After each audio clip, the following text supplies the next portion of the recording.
I've been told. I don't know, but I've been told. Boot camp's back with all new goals. Boot camp's back with all new goals. 2-week program provided. 2-week program providing. Challenges for your reading. And some for your well-being. Courtney's leading us with pride. Courtney's leading us with pride. With 18 co-hosts by her side. 18 co-hosts by her side. Sprinting for you 2 weeks long. Sprinting for you 2 weeks long. So you can finish all your prompts. Read your books, work out, get strong. So gather your books up, read us. Gather up your books, read us. Time to meet your drill leaders. Let's meet all your drill leaders. MJ launched in 2021.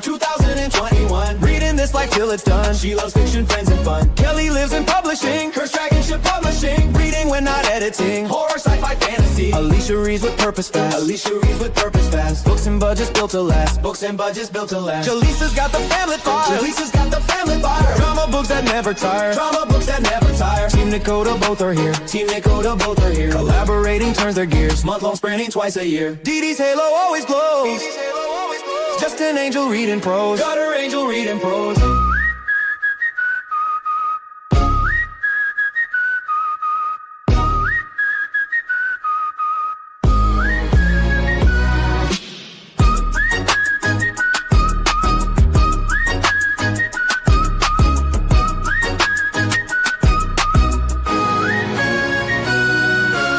Lushette shuffles tarot cards. Lushette shuffles tarot cards. Reading fate and sprinting hard. Reading fate and sprinting hard. Kita's force is strong, no doubt. Kita's force is strong, no doubt. Books and Star Wars, she geeks out. Books and Star Wars, she geeks out. Leslie's reads all it inspires. Leslie's reads all it inspires. Loves Rice AMC vampires. And Rice AMC vampires. Jessica Kiwi reads the beats. Jessica Kiwi reads the beats. Song-based collabs are her treat. Song-based collabs are her treat. Bonnie's library is stacked. Bonnie's library is stacked. Reading but collecting fast. Reading while collecting fast. Mel's been reading since grade 3. Mel's been reading since grade 3. Taking after her mommy. Fantasy to Stephen King. Achia sprints through the night. Achia sprints through the night. Sometimes till the morning's light. Sometimes till the morning's light. Paula brings the game time vibe. Paula brings the game time vibe. Trivia with Jackbox Live. Trivia with Jackbox Live. Kiana has IG flair. Kiana has IG flair. Dance mom sprinting everywhere. Dance mom sprinting everywhere. Shauna's bag has romance scenes. Shauna's bag has romance scenes. Bear chest thrillers catching dreams. Bear chest dude, she's catching dreams. Chantel haunts the horror list. Chantel haunts the horror list. Spooky stories always hit. Have you read this? This shit's lit.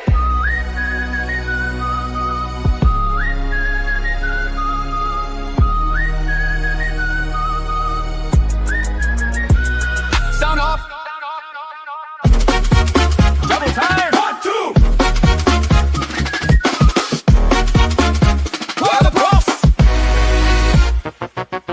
Sergeant Courtney leads the class. Sergeant Courtney leads the class. 6 phases for you to pass. 6 phases and you'll be back. You've got options, so don't cry. You've got options, don't you cry. You can choose how to get by. Choose the branch that fits your style. Air Force, Army, or Marines. Air Force, Army, or Marines. Read at fitness or get lead. Both sides double or just read. Maths, non-fic psychology. Non-fiction psychology. Hydration, self-discovery. Meditate and stretch daily. Call your family, call your friends. Call your family, call your friends. 3 days without booze and then phase 1 down, 1 for the win. Barracks next goes blue or green. Barracks next goes blue or green. Military and indeed. Repping the military. Pick a part to exercise. Body part to exercise. 10 new channels you'll subscribe. 10 new channels you'll subscribe. Then pick 1 book to unhaul. 1 book or more to unhaul. Don't eat, then you're in mess hall. History is in the mess hall. Horror, sci-fi, fantasy. Horror, sci-fi, fantasy. Read at least half physically. Half or more and physically. Clean your diet, then you need. Clean your diet, then you need. To cook a new recipe. Try out a new recipe.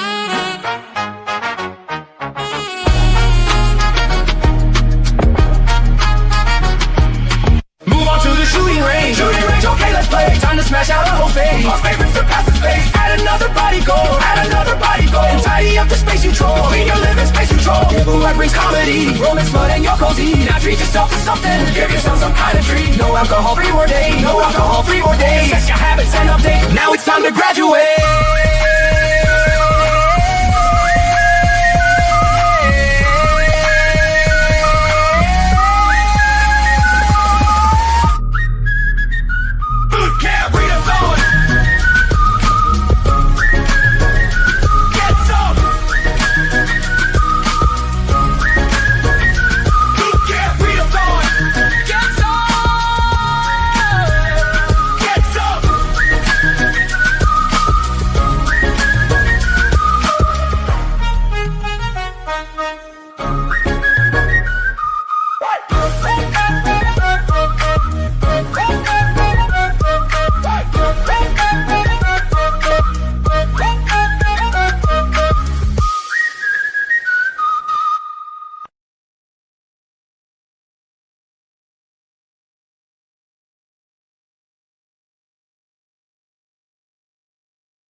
Right. It almost didn't let me talk then. So, yeah. Anyway, good morning, everybody, and welcome to boot camp. I went to talk and I'm like, that microphone is still red down there. That you're not going to be able to hear me. So I'm on it today. Good morning, everybody, and welcome to Dusty Book Sniffers. Today is the first Wednesday of the month, so that means that it is Dusty's Global Spines Book Club Day Boot Camp Edition. Today we are reading. Let me just grab it. Here it is. Like, where's my phone? It's gone. So anyway, what is it? It is called, it's by Helene Cooper, and it is called The House at Sugar Beach, In Search of a Lost African Childhood by Helene Cooper. Helene Cooper is a journalist and grew up in Liberia, and so she is talking in this one about her childhood, and she actually says that it is a privileged childhood that she had, and then in 1980 there was a coup, and they I assumed that they had to flee because now she's on the search of her life and all that sort of stuff, and going back to it. So if you would like to know about that, I do not know if I've put all the information underneath because I was out of the house for the last 48 hours, and I didn't have access to everything that I needed to have. So, so anyway, I will endeavor to make sure that everything is underneath it, but I am pretty darn sure that I have all the information for the Fabled Book Club underneath this video. And I just have to get the boot camp stuff as well, which I'm going to do in the first sprint. So I was looking for it and I couldn't find where it was. And so I'm like, okay, I need to ask someone because I went in looking and then I think I just found it. So anyway, that's why I was a little bit late. I was getting flustered because I was trying to find everything. And as I said, yesterday I didn't have access to everything. So so let me just check that I do have the Fabled information up underneath, at least because I know that I did that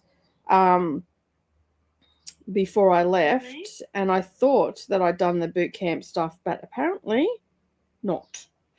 I don't think. No, I do not. So I've got to just update that. But you can see I've only got halfway through it, and because I don't even have my Patreon stuff under there and all that sort of stuff. All right, so and I think that there may have been a bit of a glitch too with StreamYard when I was setting it up, because I had Christina sent me a message yesterday going, hey, this, that, and the other, you've got sprints, but you're scheduled for boot camp. And I'm like, oh, they're supposed to be boot camp ones. And anyway, I managed to fix all that because I could get into that. But I had the thumbnail that is on it now was supposed to be on it. So luckily I sent it to my phone and I had it on my phone because I'm like, what the hell? And because I know I'd done it because I'd done the schedule at first. I went, oh shit, it's boot camp. So I changed. I had the same thumbnail, but changed the background and changed boot camp edition in big letters on it. And and it's just like, oh, hell. So anyway, I managed to get all that fixed up. But I don't know. I don't know what happened there, but anyway, we got it fixed up. It's hard when you're not in the house and you don't have, and you do because I do everything on my computer. I'm not a phone techie person. I'd rather do it all on my computer because it's a bigger screen. It's not straining my eyes as much and all that sort of thing. But as I said, we are here to read The House at Sugar Beach, and we've got a Fabled book club set up.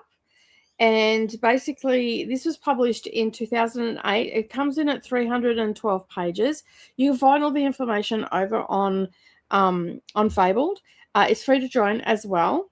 And basically, the journalist examines the violent past of her home country, Liberia, and the effects of the 1980 military coup. I tell you what, the world was a very unstable place around that time, because you had the likes of Russia that was invading Afghanistan and all those sort of areas as well. And then yeah, and then you've got this happening in Liberia. It's actually quite interesting. Like, it's actually quite intrigued me because over the last couple of years, I have been reading a lot of books from other countries, and they often talk about the things that go on, especially around civil war, coups, political unrest, all that sort of stuff, and and also like invasion of their countries from other countries and everything like that. And it's quite interesting that these dates, 78, 79, even pre to that, there was some issues as well, but it just seemed to be really volatile around that time. I was only 10 at the time, so the chances of me remembering anything is pretty slim.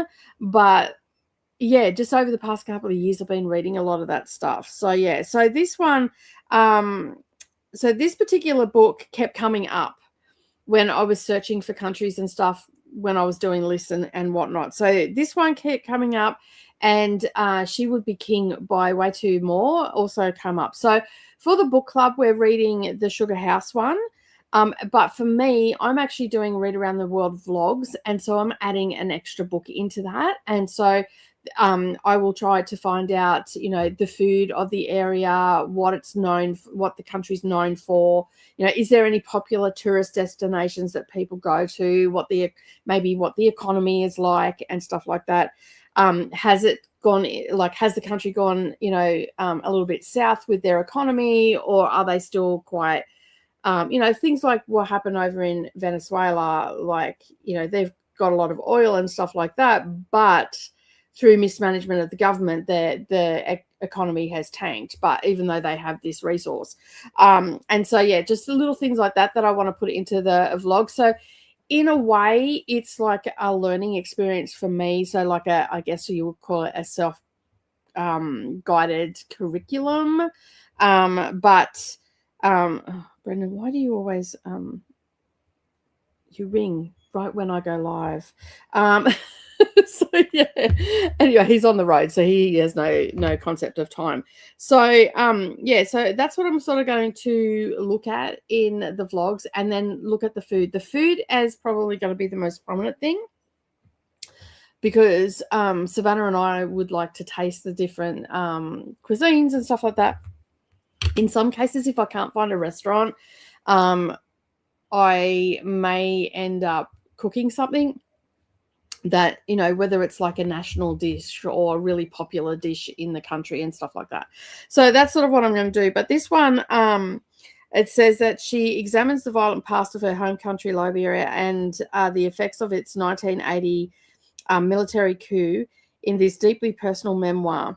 It was the finalist for the 2008 National Book Critics Award, and Helene Cooper is Congo, a descendant of two Liberian dynasties, traced back to the first ship of free men that set sail for New York in 1820 to found Monrovia, I think is how you pronounce it.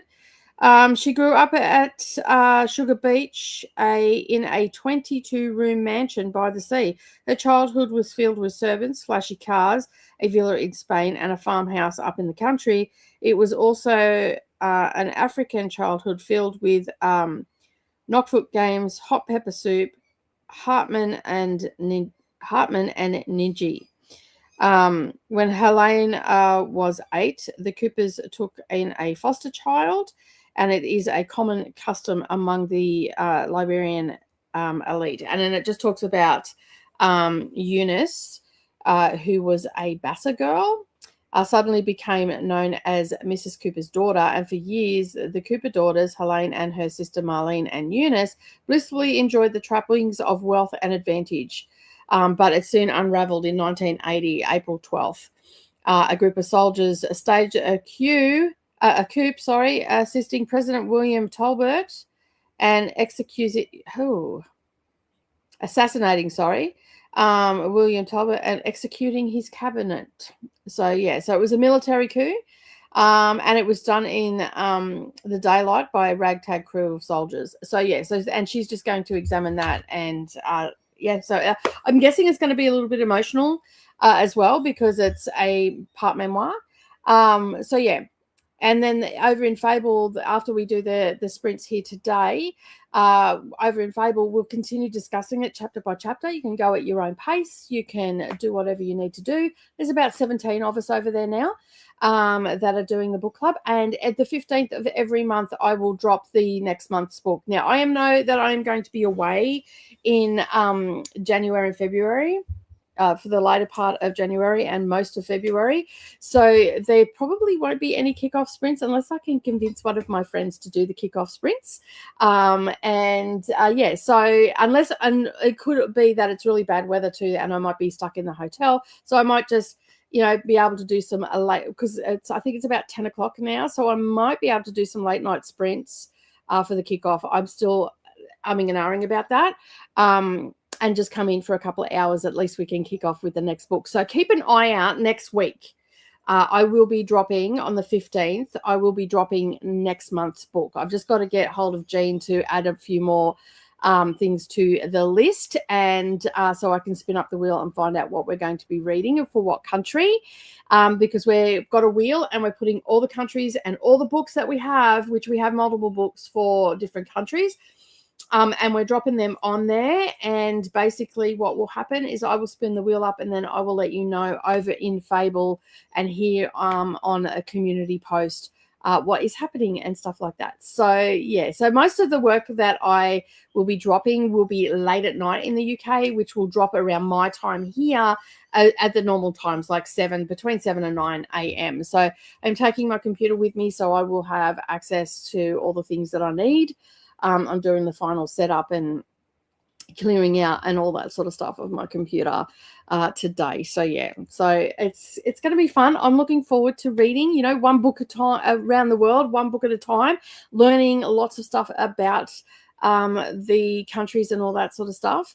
And also, what their, like their most popular dish is, what they're known for, what their tourist stuff is like, just learning a little bit about it. And it's more for me than anything else, but I'm going to do them as vlogs and share them with you as well. And you never know, you might learn something about a few different countries as well. I love doing that sort of stuff, learning about different cultures and everything. It's always something that I love doing. All right, let's have a look. Of course, we're also here for boot camp as well. I am actually reading this book for the nonfiction prompt. I will be reading this probably today and tomorrow, but I will be in the discussion of the book club as the chapters go. I've just got to figure out how to use that over there. So I'll try not to spoil anything, but I will be putting things in that you can go and have a look at. And of course, I will be there to discuss it and all that sort of stuff. I'm excited for it because, as I said, I am reading She Would Be King by Wei-Tu. I think that's how you pronounce it. Wei-Tu Moore is their last name. It's the first one that comes up. And it's also a debut novel as well, so from that particular author. So I was able to use it for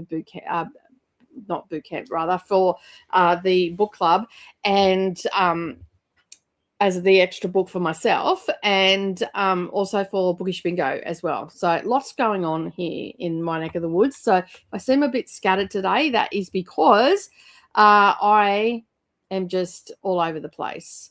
All right, let's have a look and see who's joined. Oh, this bloody widget thing. I wish it would just go away.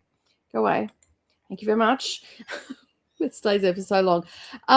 Reporting for duty, says Christina. Welcome on in. Thank you very much. Now, Christina is the person that you need to follow for all the things, okay? All of the playlists and all the things that you need to know about this readathon and others is sort of the responsibility of Christina. So maybe go and subscribe to the channel, and then that way you will know exactly what's happening and where, and you can find it. I mean, it's not all readathons that Christina looks after, but a fair chunk of them.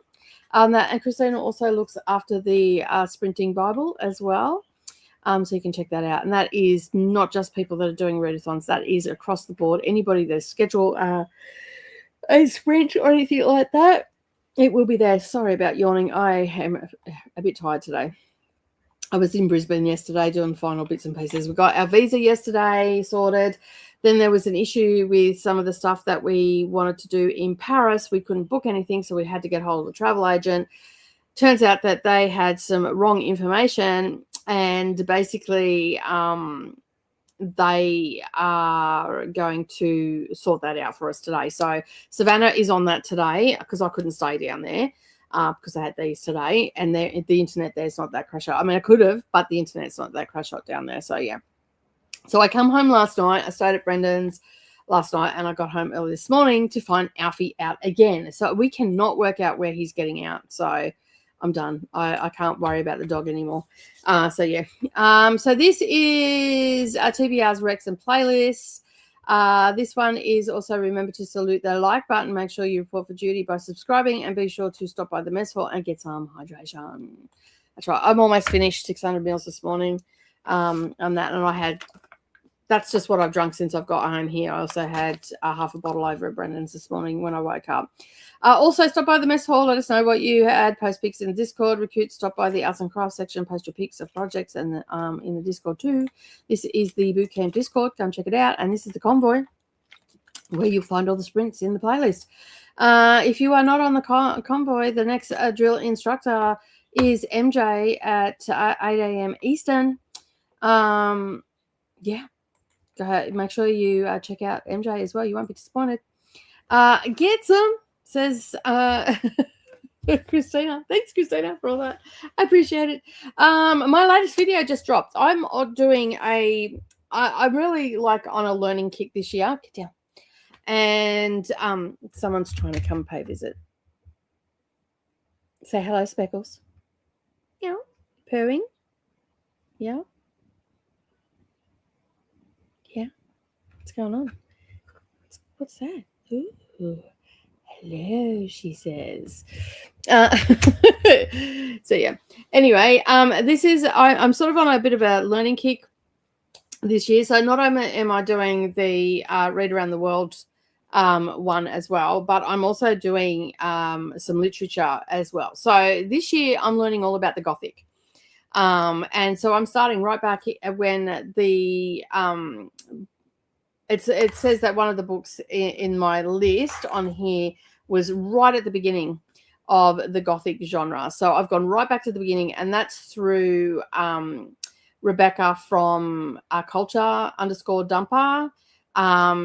They're here on YouTube as well, so I've tagged them here, but I found them on Instagram originally. And so I actually love watching her content. So I took that list, and that's the list I'm going to go with, and I'm going to learn as much as I can about the Gothic. I mean, I could just watch her and learn all I need to know, possibly, but I'd rather immerse myself in the genre and all that sort of stuff. So the list is actually inspired by her list, and that's that she recommended over on Instagram, and it took me a while to find her. Took me a while because I wrote them down, but I didn't save the video, and I didn't like the video either. So, but apparently I shared it with Coda, so that was weird. That I didn't do all the other things. I must have just shared it and then got out. Yeah. So anyway, I found it on through a lot of searching. I found it, and then I went into Coda and I were looking for something. Can't remember what we were looking for, but we were looking for something, and I'm like, oh my god, I shared it with you. I could have just come. Oh, that. So yeah. But anyway, go and check that video out. You'll see some of the books that I am reading, and if you're interested, you can come along for the journey as well. There is a section over in my Discord. Get off, you can't play with the mouse. No. She's like kicking the mouse.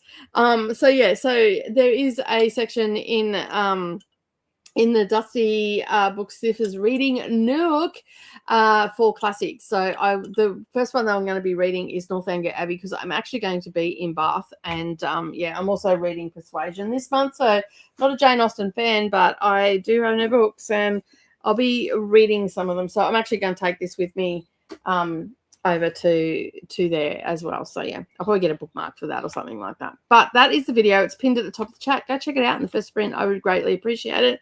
And if you're on your mobile, maybe give it a hype as well. Yeah, help me get seen. I don't know exactly what the hype does, but I feel like it gets us seen a bit more. Hey Glenda, welcome on in. Howdy Glenda. Mel, welcome on in. All the hellos for Faithful. It is a bedtime sprint. Yes, I'd imagine it's getting late for you. Hi, everybody. I haven't seen you for a hot minute. How are you, hun? Thanks for stopping by. And have a good sleep as well. All the hellos are coming in. No, that's not just Kiwi. It's not just Kiwi. That is Jojo. Hey, Jojo, welcome on in. Thank you for being here. Hello, Faithful, Jojo and Mel. Hi, Jojo. All the hellos are coming in. You're all so friendly. Love it. Okay, good night, everybody. Happy sprinting. Good night, Faithful. Sleep well. And thanks for stopping by. All the hellos are coming in. Good night to Faithful. Scarlet Moon Creations. Good night, Faithful. Hello to Lachette. That's Lachette. I was running through it. I was running through the names in my head. I'm like, I know this person. I know this name. It drives me crazy that they've changed it all. It's so frustrating. But we are getting back to recognizing the handles and all the rest. It'll take a little while, right? So yeah. Hey, Lachette, good night, Faithful. Have a good sleep and take care. Monique, hello. Welcome on in. What's happening in your neck of the woods? How are you, darling? Thank you for being here. What are you reading today? Hello, Monique. Hey, Sky. Welcome on in. All the hellos are coming in from Sky as well. Tennille's here as well. Tennille. I read Green Rider yesterday as I was driving. Oh my god. So much is happening. I am so excited to be back in there. I didn't type anything yesterday because I was out and about. But oh my god, I put in one thing there about, oh my god, they're always trying to marry this poor girl off. So yeah, in that first section. But yeah, I think I'm a little bit further along because I did say to Coda, I'm gonna get a little bit ahead because I'm gonna be traveling on that. But I should keep up with you guys because on the days that you're reading, I will be reading it as well. I'll just see how I go. But oh my goodness, I've got to get into the Discord and type all my thoughts and other things.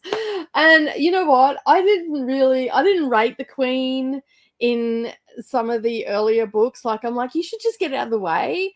But her whole attitude towards Zachary and Kerrigan in this book is like, she's just tops. She is the top chick, right? Like, she understands. She feels what Kerrigan's feeling. Like, I'm like, she's actually turned into one of my favorite characters. And that at first I wasn't really rating her and whatnot, but yeah, she's actually turned into one of my favorite characters. Yes, there's a lot happening. Like, and I got back to Brendan's yesterday afternoon, and like it was right when some action was happening, and like I sat in the car for 5 minutes before I went in. And I'm like, damn, I got here at the wrong time. He's like, why? I'm like, my books just got really good. And I feel like I need to get in my car and go driving again. But it's probably a good thing because I probably would have just kept reading.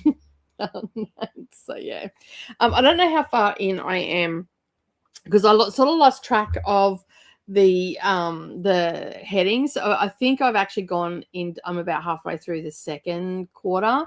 So yeah. What are you doing? What are you two doing? Causing havoc. Megan's here. Hello, welcome on in. Hello Anne. How are you? Happy birthday, Anne. It's your birthday today, isn't it? I'm pretty sure it's your birthday today. I have the book on order. Nice. We have dinner reservations in an hour. I'm pretty sure it is Anne's birthday, and if I'm correct, happy birthday, Anne. Thanks for being here and dropping in before your dinner reservation. And I hope you have a lovely dinner. And I can't wait to hear what your thoughts are on this book as well. So yeah, it's exciting. Hello to Megan. I'm hoping to read today's section of Talon System, Physical, and some Murder by Cheesecake. Oh, Murder by Cheesecake. I could do that. I love cheesecake. Hello to Lily. I am reading One Perfect Couple by Ruth Ware, says Sky. Nicely done.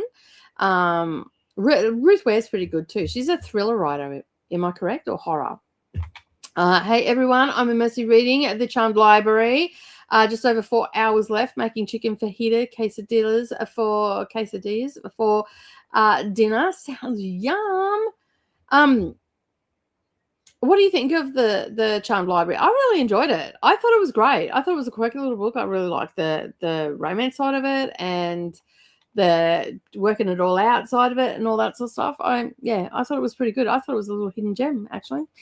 Hello, Lachette. Welcome in. Thank you for being here. Hi, Janet, and hi, Scarlett. Okay, who's Scarlett? Is that Sky? No, Scarlett is no Scarlett Moon Creations. All right, you abbreviated it. Cool. No worries. All right. Hi, Monique, Casey, Tennille, Megan, and Jen. Who is Casey? Sky. All right. My head's hurting already. I like to address everybody by their name, and I thought I had it down pat, but yeah, no. I'm jealous, Jen. Your dinner sounds delicious. It does. It actually made my stomach growl a little bit when I read that. Glenda's saying hello to everybody as well. I'm listening to Host Fave, Indigo by Beverly Jenkins at 12%. Nicely done. The Indigo is Beverly by Beverly Jenkins is Kiana's favorite. Nice. I am reading Pride and Prejudice, and for the life of me, I cannot remember who that was. Let me just go and have a look. Where are they? Favorite books.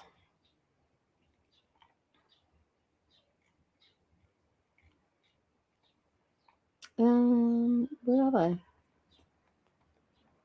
Instructor faves, there they are. Pride and Prejudice is Shauna's favorite. So yeah. So I was like, you know what?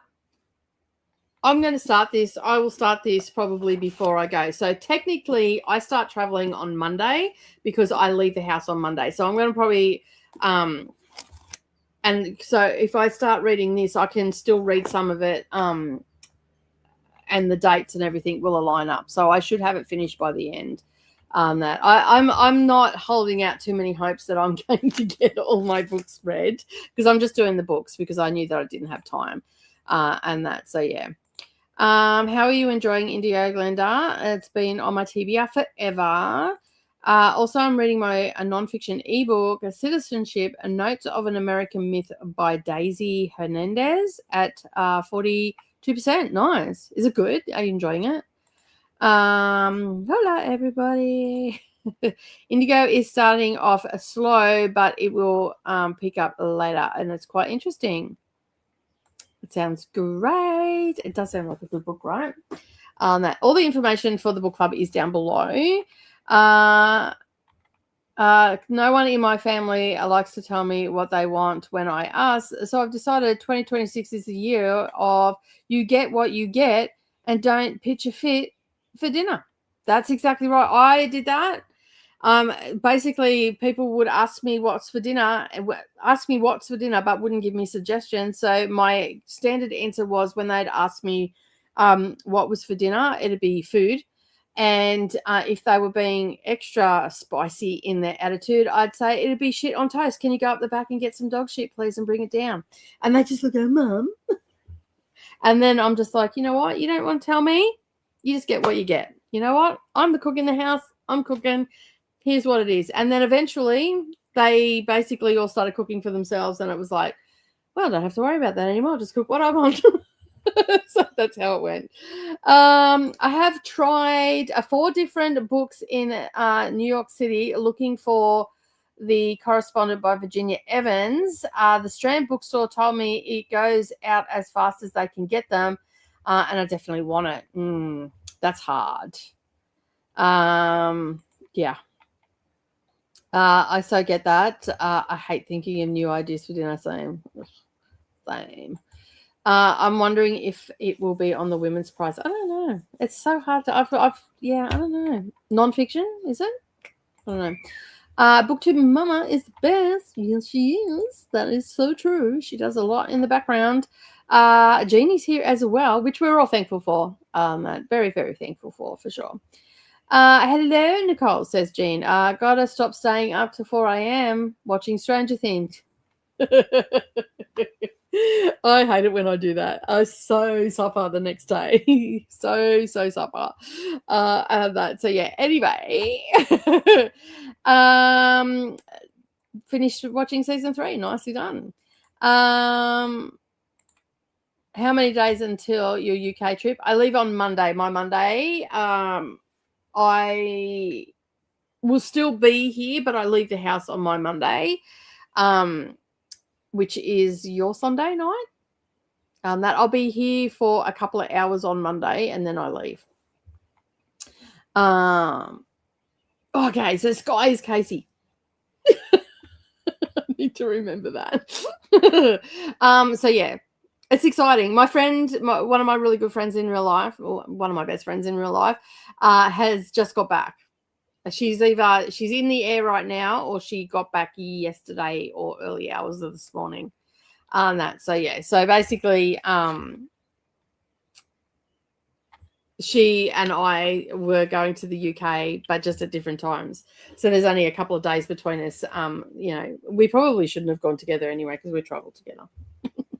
But I'm gonna save up again, and just, I don't know when, maybe 5 years from now or something like that. But I'm gonna start slowly saving up again, and going back over again, and I'll hopefully go with her this time. And so yeah, there's a few other things I want to do. I want to travel around a bit with Brennan and see some of Australia and stuff. So before I jet set off again, because I'm telling you, there's no place like Australia. As much as I want to go and see all the other countries, there's just some beautiful country here, and I haven't seen it all. So hello to June. Lots of love going Christina's way, I'm assuming. Trying not to go AWOL today. Fighting a bit of a migraine, so I'll be lurking. No worries. You seem to be lurking a lot lately. Hopefully you'll get better. Hydration time. Pick up your water. And stretch. I can't get up and stretch because I'm sort of hosting. No, I'll do that in the first sprint. Had to step out for a phone call, but I'm back. Welcome back in. Thank you for being here. I did make it. So the current and the next hosts are at the top of the convoy, so you don't have to scroll as much. Nicely done. Yeah, we talked about that with November, didn't we? Yeah, that's cool. Awesome. Hi, Kitty. Yeah, that was Speckles. So yeah. Hello, my peeps, says Jean. Hey, Best Me. Welcome on in. Hello, friends. Hello, Coda. Hey, Jean. Hi, Lily. Hello, Jamie. Welcome on in. Hey, Chrissy. Welcome in. Finishing off Jacaranda Arden's memoir this morning, and then on to Dark Desert Road from your recommendation. Thanks, Chrissy. I think you'll like it. I think you will. As I said in that video, I picked it up at 2:30 on the Friday afternoon and finished at 10:30 that night. I immersively read it, so I did have the audio going, but even still, I still would have read that with my eyeballs without a problem. It was great. It was really good. And it's from Echo Publishing, which they all, like, on their, I don't know if you know or not, but on their catalog, they've had like the Tattooist of Auschwitz, Silka Story, all those ones that I've really enjoyed. So yeah, I'm looking forward to getting more from them. Hello, Dakota, Jamie, and to everybody in the chat. You'll have to send me a message when you get into it. Send me a message. Let me know what you think, and all the things. And yeah. Hello to Jamie. Hello to Casey, Christina. And Coda didn't want to click up. So rude not to take us all the bath when you're we always take you to the shower. Well, I will be taking you to bath on that. I'm going to go and check them all out and take some footage and all that sort of thing. So yeah, I'll sort of be taking you. Sorry about your migraine, Christina. I hope you feel better soon. Hello to Megan. Christina, I always find sucking on something helps with migraines. Maybe you have a hard candy or something.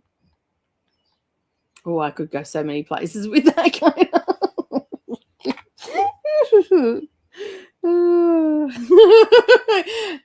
I'm not going to go there.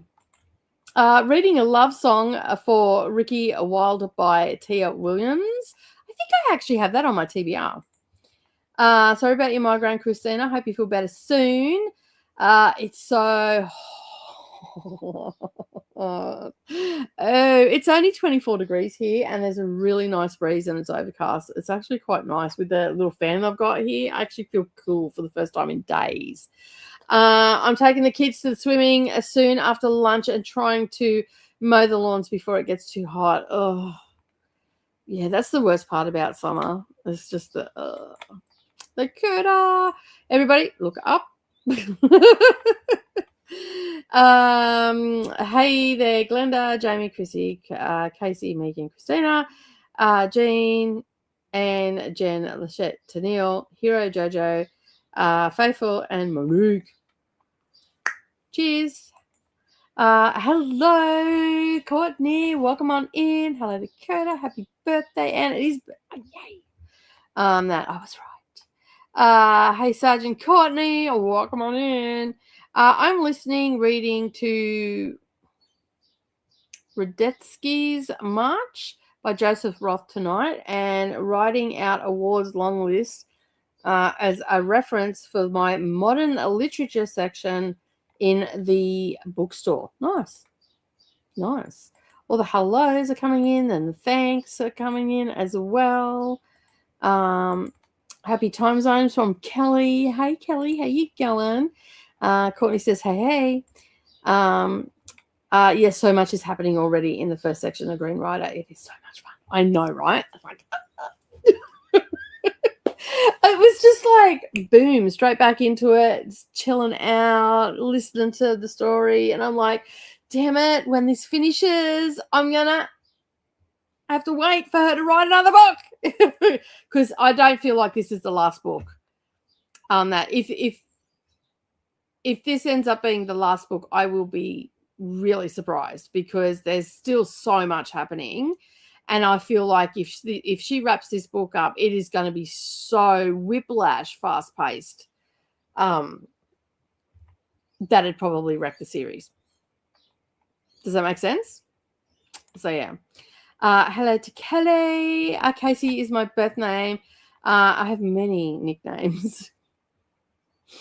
Yeah, I have a couple of nicknames as well. So, yeah, but I just go by Nicole these days. That's just easier with work and everything. The worst one it's not the worst one. The one that my husband calls me is Booberella all the time. I'm like, really? So yeah, happy birthday, and hello to Courtney, hello to Kelly. Casey is Mistress of Chaos. Good to know. Happy birthday to Anne. Eating, so going to be lurking. Yeah, I got to have some breakfast. I'm actually quite hungry this morning. Also looking up recipes to make for making a chicken salad sandwiches, since I have lots of chicken on hand, and that may be dinner. Nice. Nicely done. I like a good chicken sandwich. I know that your chicken salad is a little bit different to ours, but anyway. But still, I'm the same. That's how I've always done dinner. I cook, you eat. But I do make sure that they get something that they like on another day at least. Yeah. Yeah, chicken salad sandwich sounds perfect right now. It does, doesn't it? I'm really enjoying it. It reminds me a little bit of Midnight Library, which I loved. Nice. A shit on toast is my answer to it. I think it's a standard issue down this end of the yeah, Nicole. Trip. Yeah, I know. It's a I can never say this one.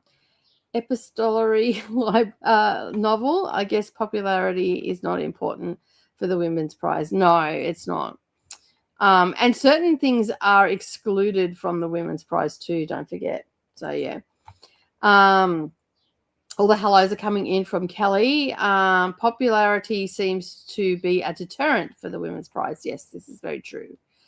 I did a bit after I typed. Hi. Sup, besties? What are you reading anything today? Let us know. Hello, Alicia. Welcome in. Joining after dinner, Taco Tuesday, and working on a washi tape organization. That is a task in itself, especially if you're a journaler. Hey to Kelly, and happy birthday to Anne. Got my new cookbook this morning and so many recipes I want to try from it. Nice. I love a good cookbook. I need to go and cook dinner, but standing up feels like too much work. Yeah, I know, right? I sometimes feel like I go in the kitchen and I'm like, you know what? Toast sounds really good right now. And a couple of eggs and I'm done. That's what I'm going to have. I'm going to have avocado toast this morning. And I don't know if I'm going to have toast or wrap maybe. I might actually have a wrap, avocado with egg on it. Sounds really good and a bit of BBQ sauce. Did you get to take a nap earlier, Kelly? Yes, did you? Happy birthday to Anne. I tried, Alicia, but daughter called and then the dog whined and the cat decided to scratch up my suitcase. Oh, God. I'm having a hot moment with these bloody animals at the moment. The other day I tried to get out of the house. The dog got out, so I had to call Neroli to come and sort that out. Then as I was trying to leave, the cats got out, so then I had to put them back in because I was not going to be here. And I'm like, I got to Brendan's place and I was so frustrated. Like, what's wrong? I'm like, don't even talk to me about animals. I don't care. Yeah, it was a bit full on. Apparently, I'm not allowed to sleep. That's just rude, right? Hello, Lils. How you going? Trying to finish Little Bird today. I forgot I was reading it. Glad to be here after being away for a bit. Yes, you have been. How was your camping trip and all that? Hopefully, it was good. Oh yes, reading. After I get dinner done, I'll be reading How to Become the Dark Lord and trying. That's an interesting title. How is Dark Lord going, Kelly? Oh no, that's not good, Kelly. No, it's not. Animals, yeah, driving me batty. Yeah, I know that. Like, ugh. And I've got one of the kittens that keeps trying to go out.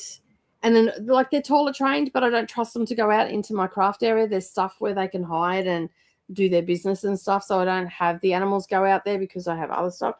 And one of the kittens, Houdini, is hell-bent on going out there and has been in trouble numerous times already today for going out there.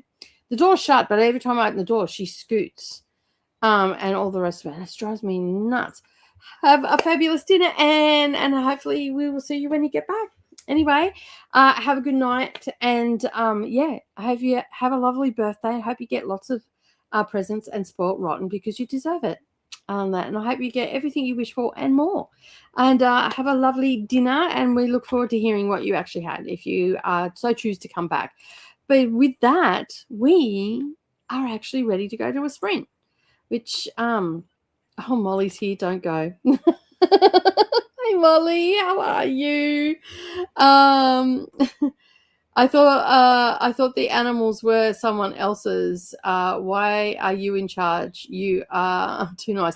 So yeah, the dog is mine. The cats are mine. The two little kittens are mine. The dog is Neroli's, but I'm looking after it because where she's at, she can't have it because one of the people up there are not too nice to the dog, and I don't appreciate people wrecking dogs that way by yelling at them and making them timid and all that sort of stuff. So the dog is staying here. Neroli takes care of most of it. Like, I told her that the dog was getting out. She came here. She fixed the fence where we thought he was getting out from, where we could see. But I got home from Brendan's this morning, and he come running down the road, and I'm like, well, how the hell did you get out? Because I looked at the gate, and nothing had changed on the gate. It wasn't moved or anything like that. So there must be somewhere else he's getting out that we can't see. So I said to Lockie and myself and Neroli that we need to do a perimeter check. But she is getting a GPS tracker and also a collar that will stop him, a perimeter collar, which will stop him from going out. We couldn't get it anywhere here in our neck of the woods, so she ordered it, and it should be here by Friday. But come Monday, Lockie is taking over looking after the cats. The dog, on the other hand, that's going to have to be Neroli.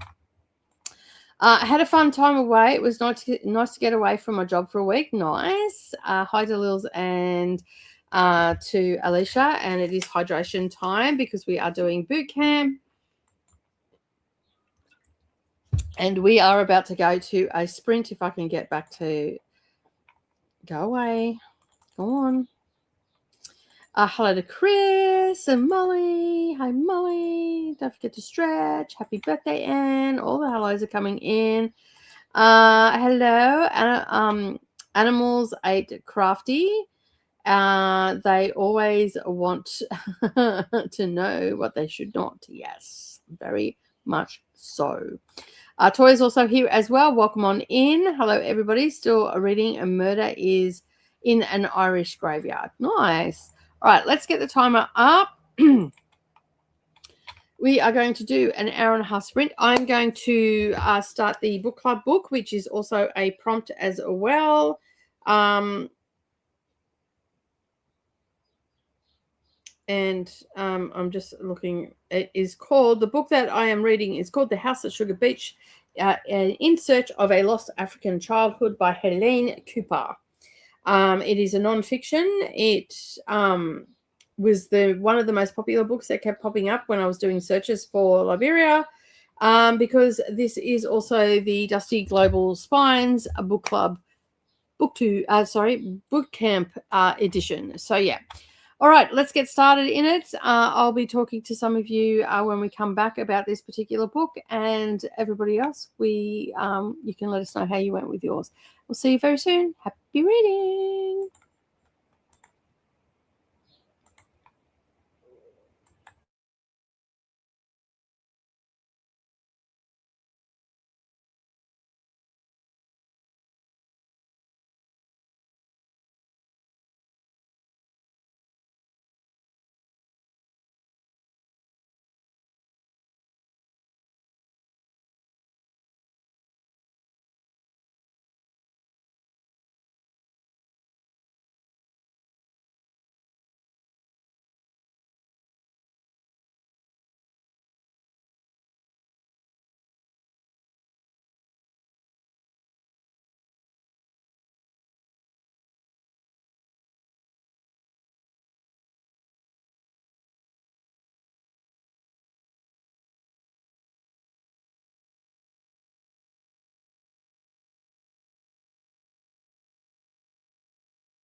Hello, we are back. That hour and a half went so quick.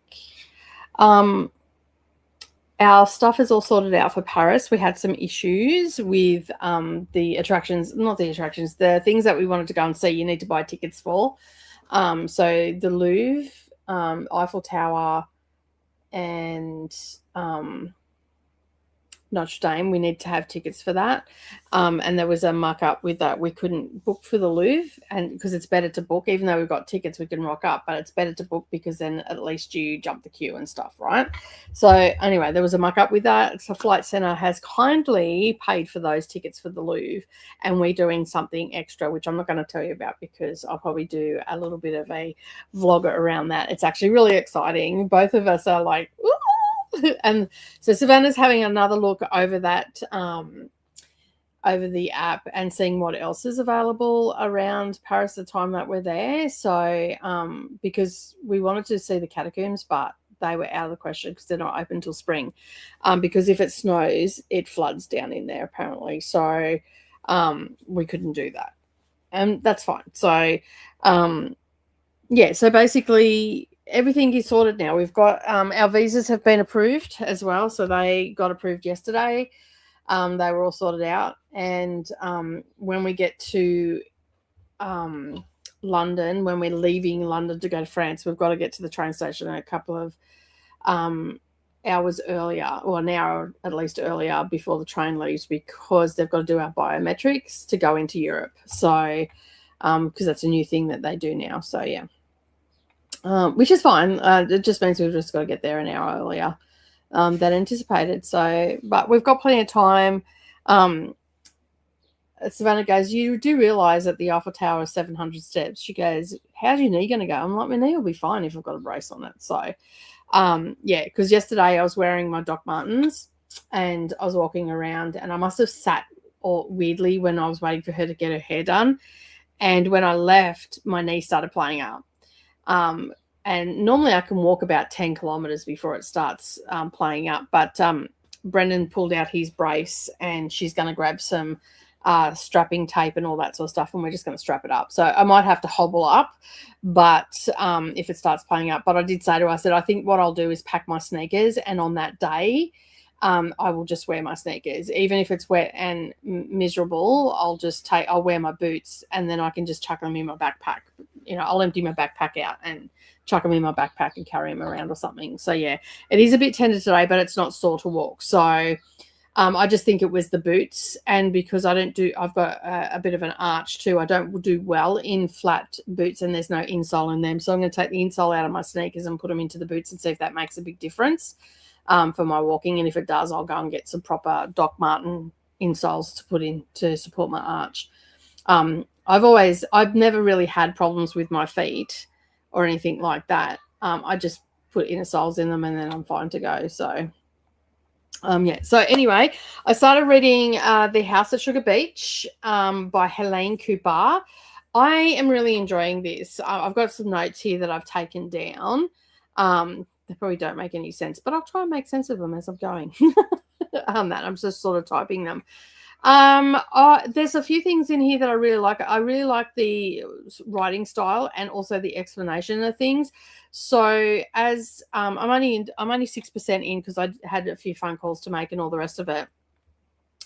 I'm really liking the way that the author is handling the language between the two countries, like between English and Liberian.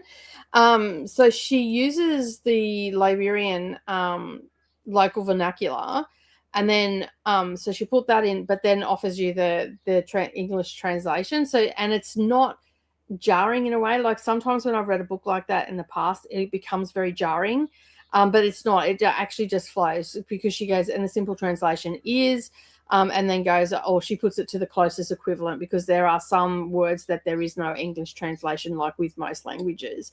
And I always find that really interesting in books, you know, whether or not they can get that smooth little extra in there, or whether they need to put a footnote or whatever. And Helene Cooper has decided to put that little extra in there. And just how they use the language in every day as well, I'm really enjoying. I'll be putting all this sort of stuff over in the Fable as well. The one thing I didn't get to was the boot camp stuff, which I've got to go and get and put that underneath as well. And yeah, I really like it. It's just, yeah, it's flowing really well. I'm not usually a huge reader of memoirs or biographies or anything like that, but this one I'm finding really interesting, just in the fact, even how Liberia came about, from, because it opened up talking about the slave trade, and how Liberia was, what was his name? Elijah. I just read it. Elijah someone Johnson, I think it was the first person to get to what is now known as Liberia. And also talking about like the hierarchy as well, is quite interesting. So, and the fact that her mother in the 1970s was still getting Elijah's, because they're part of that family, the founding family, and yeah, it was saying that how they were still getting a $25 every now and again. They get a $25 check in the mail because it was part of Elijah's pension, even though he had been dead for over a century. So they talk a little bit about the freed slaves from the United States, and they were sent over to West Africa. And they're just talking a little bit about that. And like, it's not a lot of that, but it's interjected every now and again because it's also explaining how Liberia came about and all that sort of stuff. So yeah, I'm finding that really interesting. Also, there was a section in this one where they moved to Sugar Beach from Monrovia, and or Monova, sorry, and they moved to Sugar Beach into a bigger residence and everything like that. And it was just the way that she described it. She compared it to Victorian England, where the social correctness and outward respectability ruled everything. But she says in Liberia, how you looked on the outside mattered more than what who you were on the inside. And so being honourable was really crucial.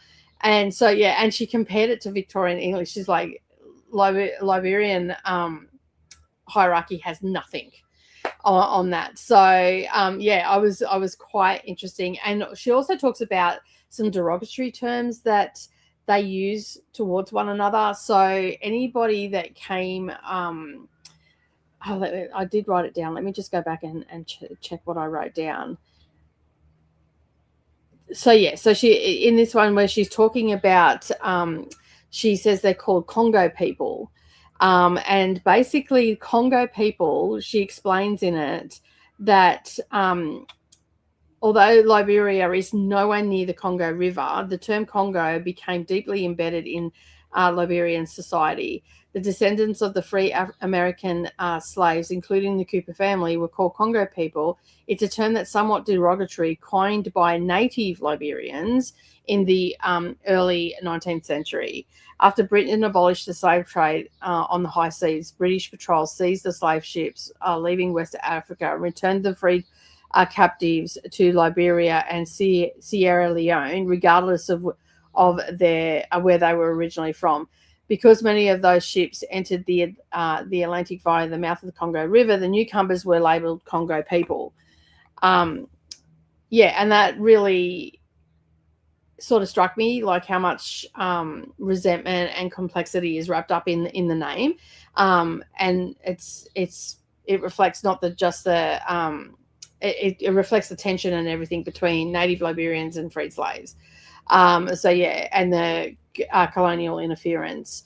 So I found that, like, I thought that was really interesting because I'm always been interested in knowing where words come from and stuff like that, especially when it's a derogatory term to explain a race of people or whatever the case may be. So finding out what the roots of that was also gives you a better understanding. And this is against each other. This isn't even coming from any outside. This is basically against each other in their own country.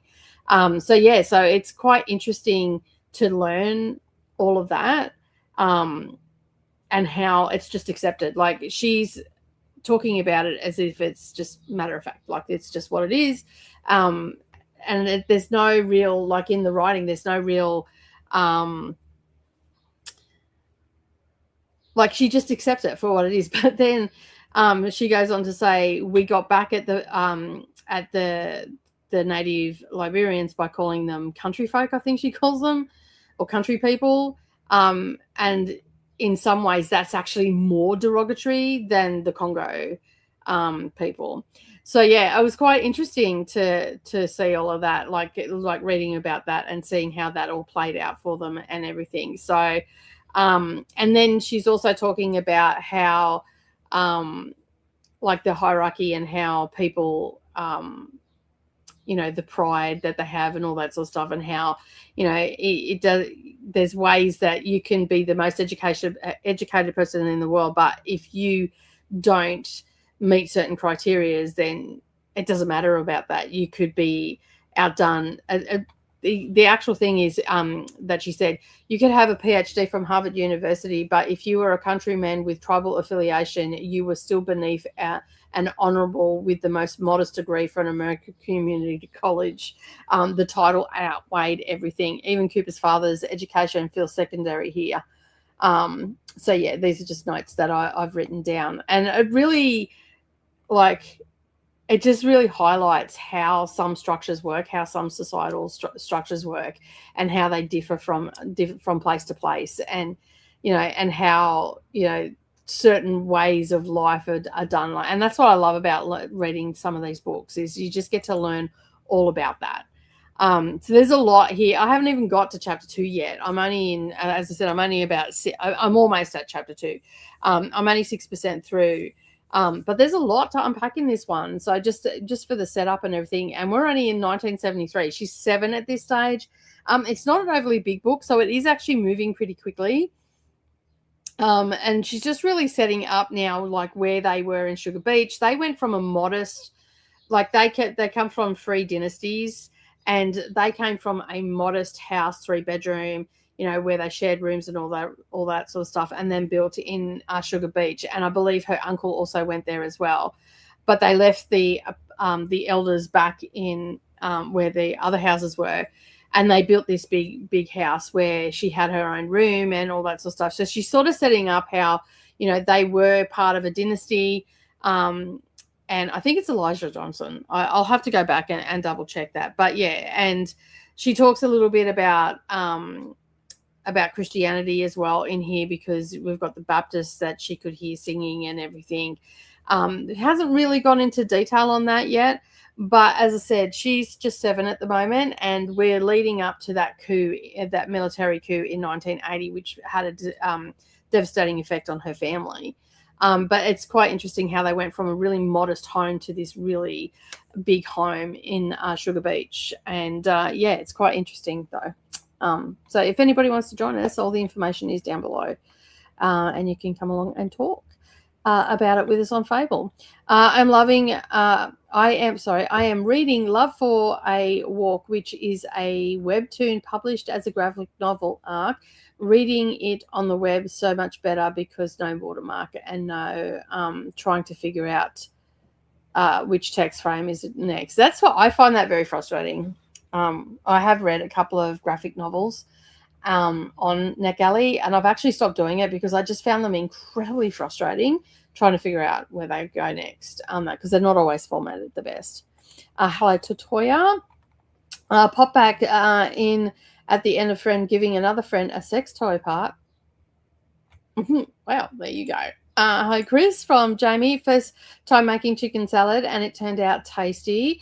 The food pantry keeps handing out packets of cooked chicken, and this may be the favorite use for them so far. Nice. Hey, Jenny, how you going? Welcome in. My day's really just starting. In the next sprint, I'm actually going to put the book down for a while because I've got to go and learn how to use a camera, that I got there yesterday. So I've got to figure out how to do all of that. And reading at this, is got to be put down for today. Not for today, just for the next sprint. It won't take me long to work it out, but I need to work it out soon. But I can't show you because where the light's coming in, you can't see it properly.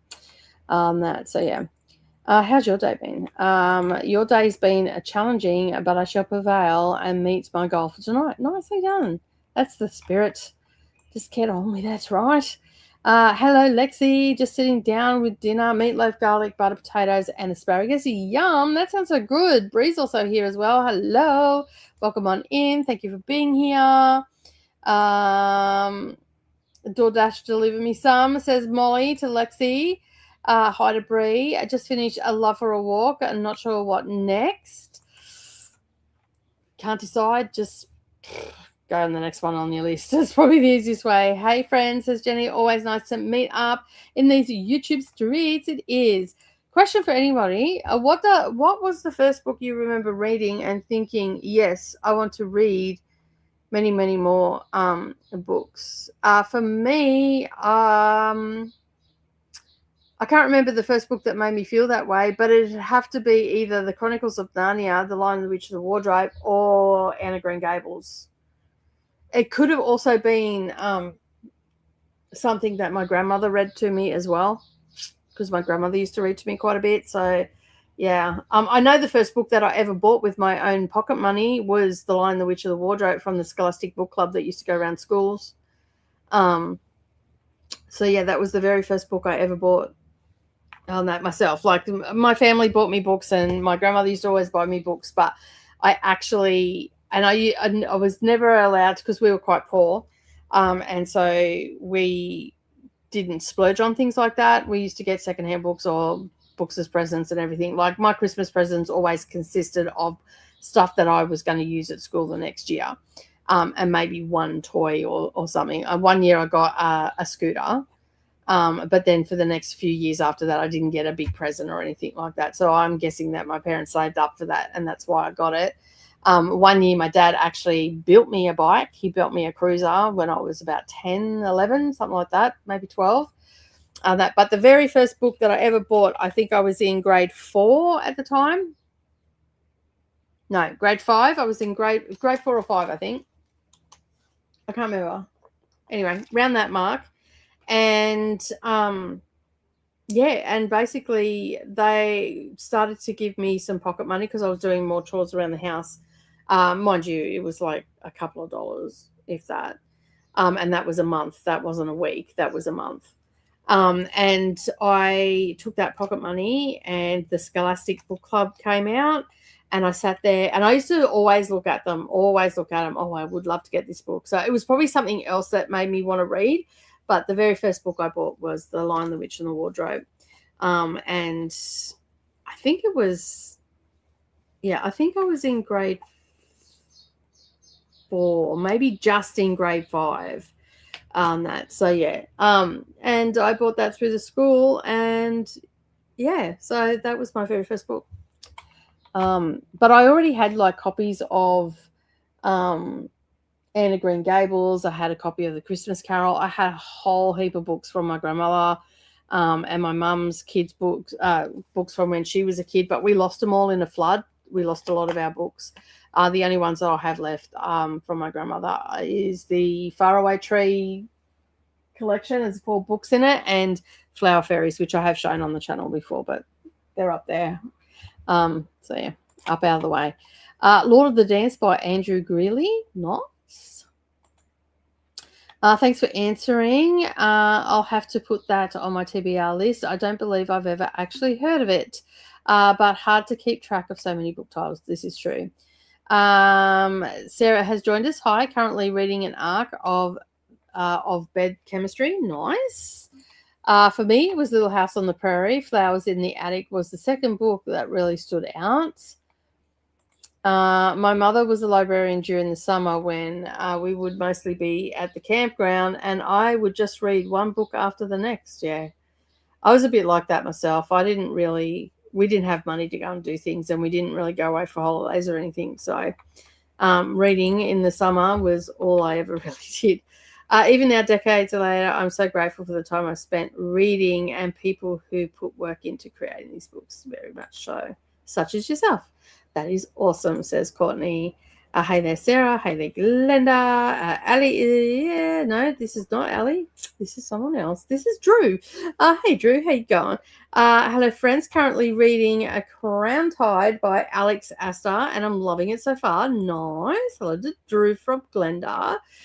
Finished today's section of Toll and Sister, and I'm listening to more of Murder by Cheesecake.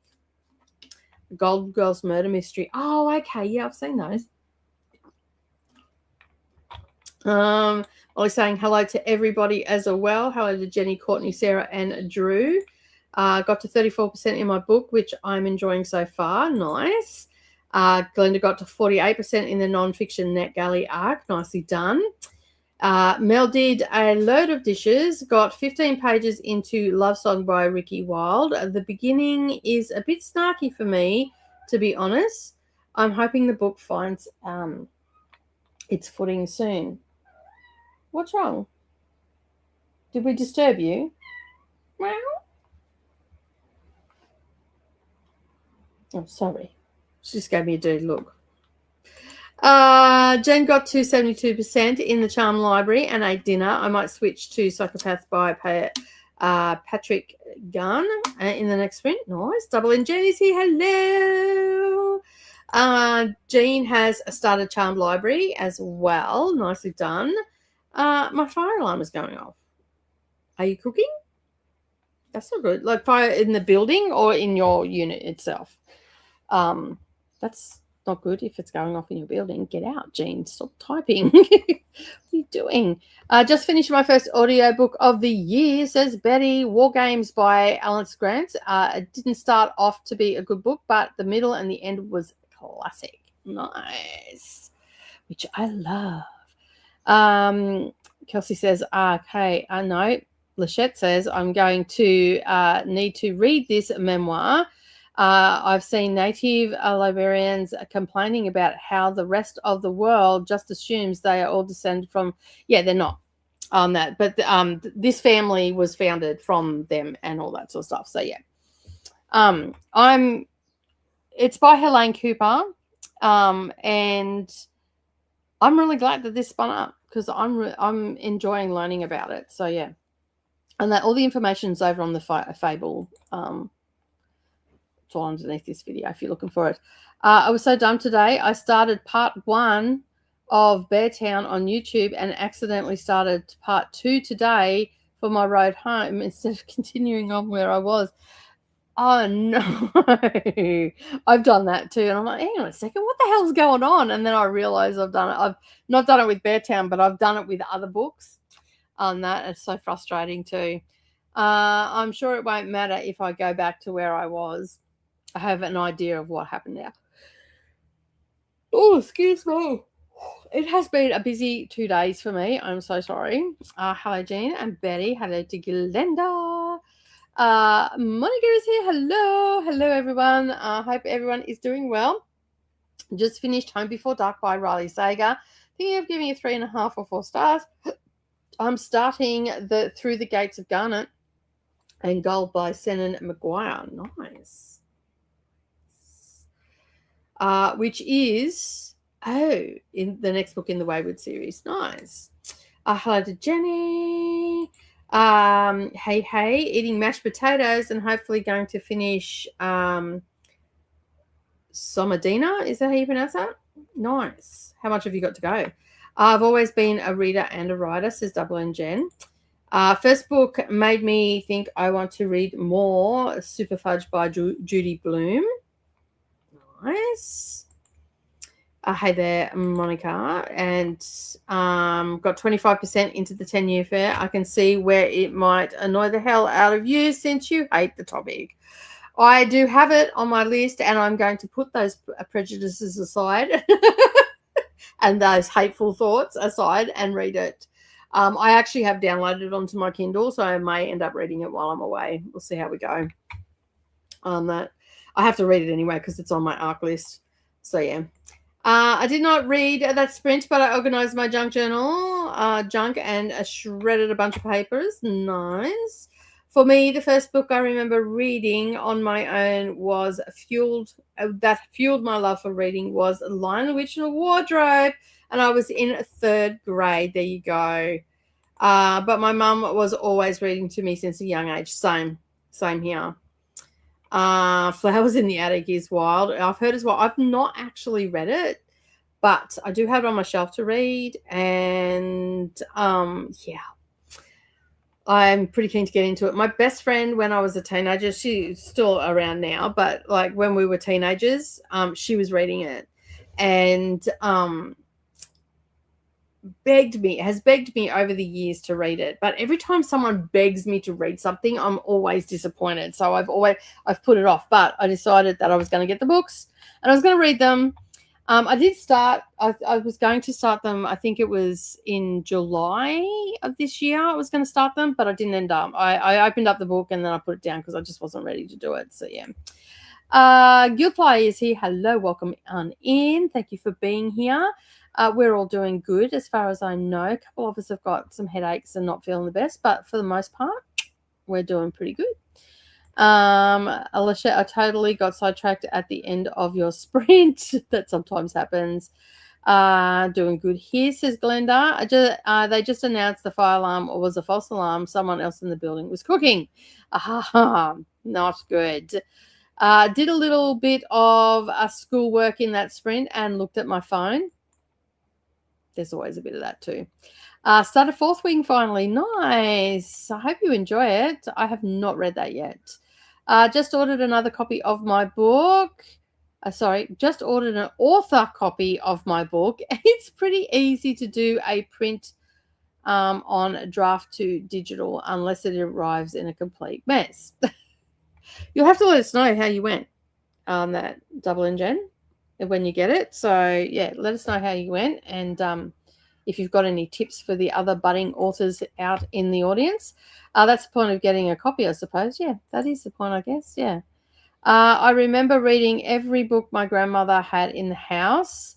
My grandma read to me, and so did my mum from a pretty early age.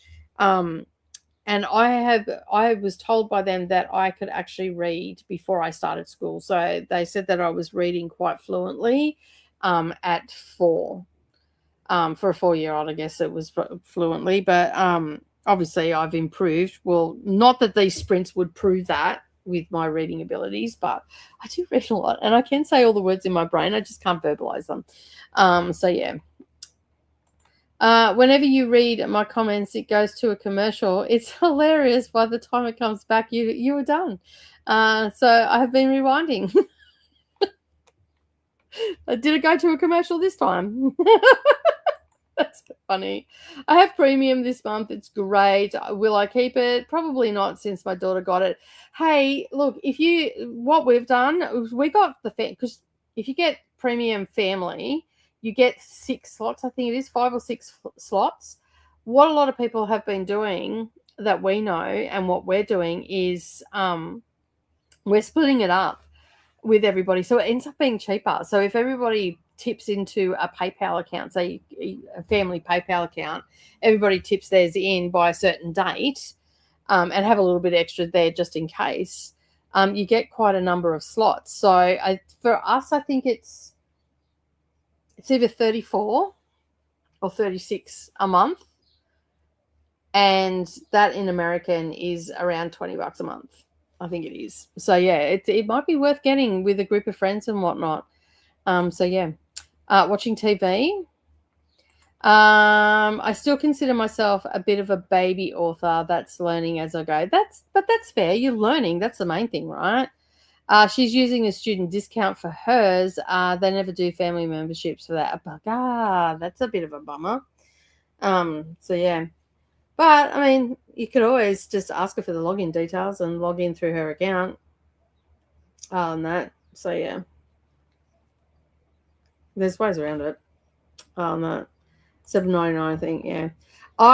My partner, I've had it the whole time. I spend far too much. I've had it since 2018 rather. And whenever was it? No, it wasn't 2018. What was it? Maybe 2019, I think. But anyway, I've had it for a long, long time. And my partner refused point blank, not doing it, not paying the money, rah, rah, rah, and all the rest of it.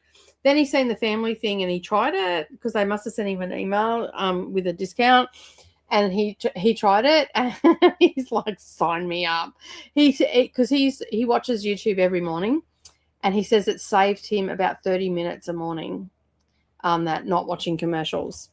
So yeah, and I'm like, oh well, if you're going to get it, we'll get the family. And he goes, yeah, cool. And then so the girls have got it. Our flatmate, he's on it, and we've got it each. And I think there's one more slot that we haven't used, but yeah. Everybody jumps on it, and it's so much cheaper. So yeah, I think it works out to be about half the price. If we're all getting it. Oh, excuse me. No, it was only the only time it didn't go to commercial. There you go. YouTube has listened to you, Jean. With that, we're going to bring up the timer again, and we're going to go for another sprint. I'm going to go and play with my new camera. Make myself another coffee and try and wake myself up a bit. And we'll be back in an hour and a half. Happy reading, everybody, and see you all soon.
Hello, we're back. How did we go during that sprint? I didn't read any, but I did.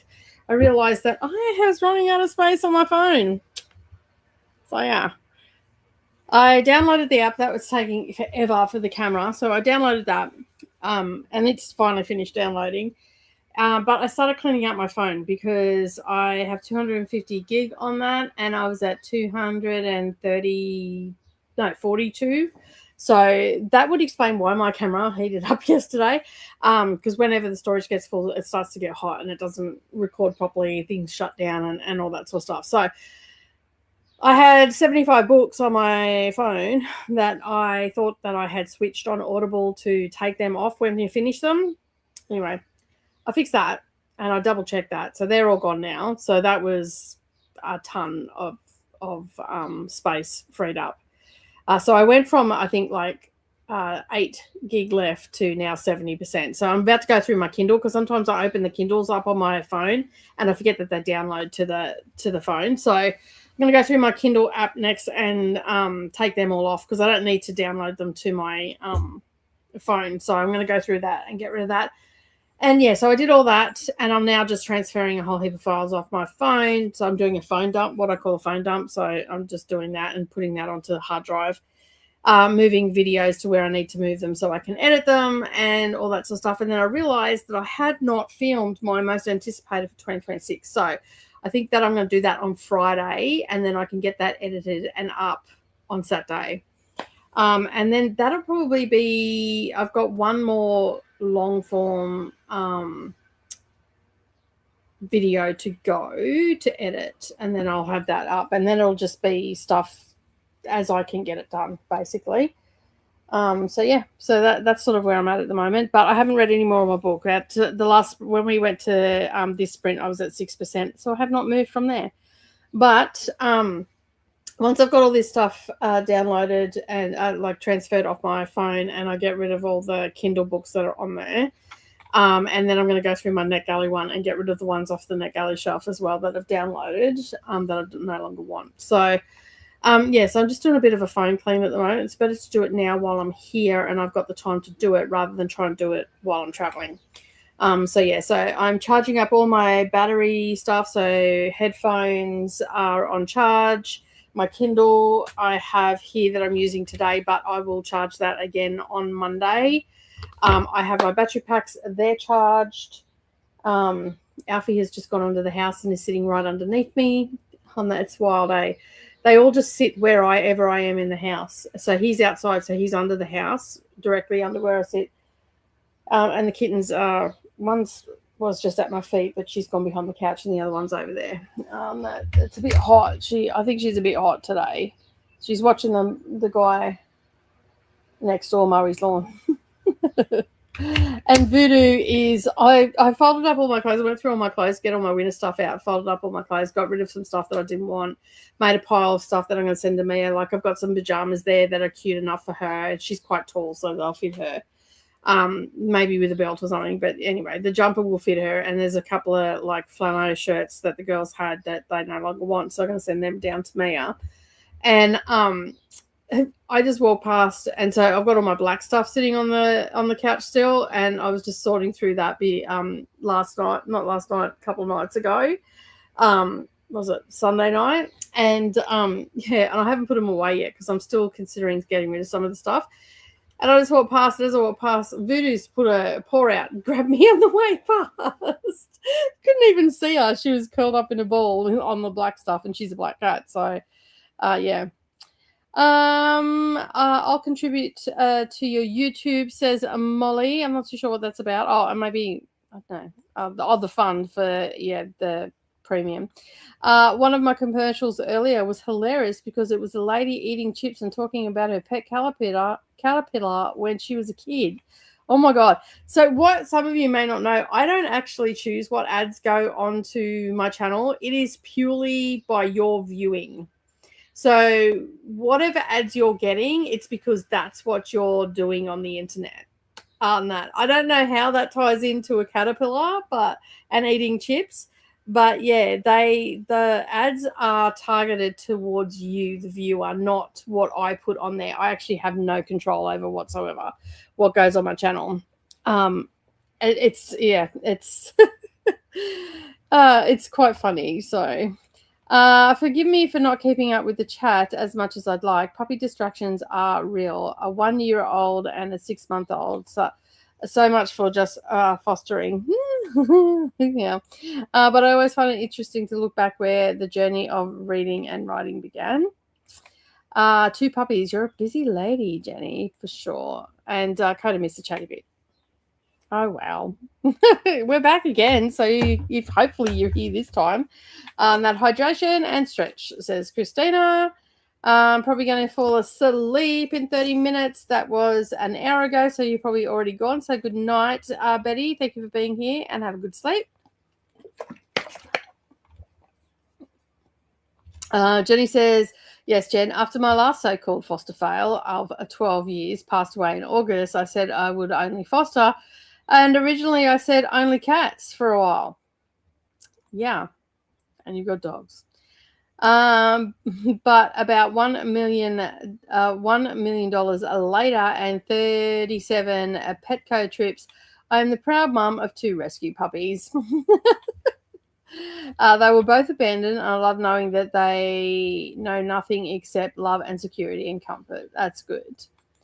Our rescue pets are the best. I've gotten 4 cats that way. My 2 little kittens are rescue kittens as well. They were going to be euthanized by a farmer because they were feral cats.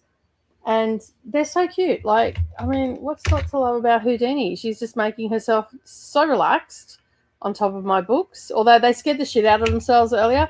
See that fan, that this way, that little fan thing there, that black fan, and the books behind it, they were mucking around up there, and I don't know, they were doing something, they were fighting, and it was kitty wrestling, KWTV it should have been, and they kicked the books off and hit the fan and knocked the fan down. They both absolutely crapped themselves. They just froze where they were. And needless to say, they've been quiet, really quiet since then. So, yeah. And yes, for stretch and hydration reminders, I stopped fostering because I kept keeping them. This is a problem when it comes to fostering. They really are, and that's awesome that you've rescued precious babies. Same. I thought I would foster back to back, not adopt. But it's hard when they're so cute. When they get a little older, I will certainly considering fostering again if we can find a good fit. Ooh, excuse me. But right now, all I really do is have my hands full between them and caretaking for my mum, plus trying to get my manuscript published this year. Started writing in 2022. These all good things. All good things take time. Hey, Jenny, welcome in. Says Coda, goodness, Jenny. And one of those things is a lot, yes. Let alone 3 of them. If I live near you, I would dog sit. I'm watching The Bulwark, and I just learned, apparently, the New Year trend is dry January, but Tim is doing torrential downpour January. Interesting. That's funny. Cedric Raven is here. Oh, come on, StreamYard, you can do it. Thank you. How you all doing? I'm doing great, and everybody else is doing okay. It sounds like you're not having a very good. The last book I was reading, Against All Odds by Jeff Haskell, I DNF'd. It was getting cringy. Now I'm reading a YA dystopia. The Grace Year by Kim Leggett. I like it so far. So why was Against All Odds getting cringy? I thought the Grace Year. I've got Gracie's Gone. I was like, that's for me. No, it's not. It's something like what I've got. Hello Raven. Hello Glenda. Always use the power of DNF when necessary. Good job. Yes, this is true. Back, sorta. Car said it's 39, but the website says 35. I was dry before we reached the car. Oh my goodness. It is hot down there for sure. And quick shower and I'll be back. No worries. Anne is also back as well at the hotel after an incredible dinner with a free bottle of champagne. Oh, champagne. Nicely done. Sounds so awesome. I agree. It is awesome. We had already one bottle of wine. Maybe we need to go to bed. Yeah, drink up. It's your birthday. You should celebrate. I don't know if you saw earlier, Amber, happy birthday. Got to 60% in my book and fed all the cats. That is a feat in itself. I started a graphic novel called Steam. It's an arc. Nicely done. Thank you, Molly from Anne, for the birthday wishes. Watching Love is Blind, and it's hilarious. Oh, my God. Brendan and I were watching Dating Naked season 2. Oh my God. It was so good. The commentary, I wish that we could film it while we were watching it, because the commentary that Brendan and I have been doing to it has been hilarious. But anyway, I don't know if anybody's watching it or anything, but Monique, when you said that about the flying fox, oh my God, that was so funny. And as soon as I say the flying fox, I'm like, oh, Monique was telling me about this. Wait till you see it. And anyway, we watched that. Brendan was just like, oh my God, as well. But last night, was it last night or Monday night? Anyway, we've been watching it the last 2 nights. But the Nina, Jordan, and Tilly thing, I'm like, oh my God, that was so bad. Like, so bad. I thought it was pretty rough of the producers to do that, but yeah, but anyway, I'm not going to say anymore because I know that Coda wants to watch it. So, but it was so good. I think we've got 1 episode left. It got pretty late last night, and after watching it, we'd watched a heap of episodes, and I had to go to sleep. Brendan had to go to Brisbane today, so yeah, we ended up going to sleep. But I think we've got 1 episode left. Clean up from dinner, took a shower, and got 78% into Ruthless Faye. And Brendan's like, yes, when we finished the first one and we were going to watch the second one, I thought, it's just going to be some of the same old, same old. They'll know that they're getting money. They'll start playing games and all this sort of stuff. But it was like they forgot that they were in there to win money. And it was heaps better. I think it was heaps better than season 1, to be honest. Like, there was more stir in the pot, so to speak, and whatnot. Some of them I'm just like, oh, there was one girl, the girl that broke her hand. I was happy to see her go. That she's whiny. I'm just like, seriously. And the misunderstanding between Ivan and Kira, or Kiara, whatever her name is, that I'm just like, oh my God. She went off her dial. I'm like, I think you might have overreacted a little bit there. That because, but then again, I'm used to listening to my Nonna speak broken English, so you sort of fill in the blanks and you know that that's not what they actually meant and stuff like that. So yeah, and she lost her shit, like, and I'm like, wow, that's different. Got to 25%. It wasn't Kiara. It was the one that went home with the broken hand. That was the one that went off her dial. Like, she went off her dial. Yeah. Anyway, got to 25% in Indigo audiobook. Nicely done, Glinda. Didn't focus on dinner that sprint. Instead, had dinner. Did my 40 ounces of water with it as well. I feel like a fish. I didn't focus on reading, I meant. Yep, fair enough. Just Kiwi is also a lurker mode today. It's been so hot and sluggish. I'm going to make the best sitter tonight. Oh, yeah, you're looking after your grandparents. Here I am. Coda is back. I lost track of the time scrolling. Managed 10 pages in Psychopath. I think this one is a 5-star potential. Heading to bed. Thanks for hosting. No worries. Thanks for being here. Have a good sleep, and we'll see you next time. Cooked and ate dinner. Grilled swordfish with a salsa verde and couscous. And watched the first episode of the latest season of Stranger Things is what I'm trying to say. I did make a graphic for Maker's Quest very early in the morning, though. Nice. Good night to Jen, Yum Kelly, as a project or for streams. From Molly to Just Kiwi.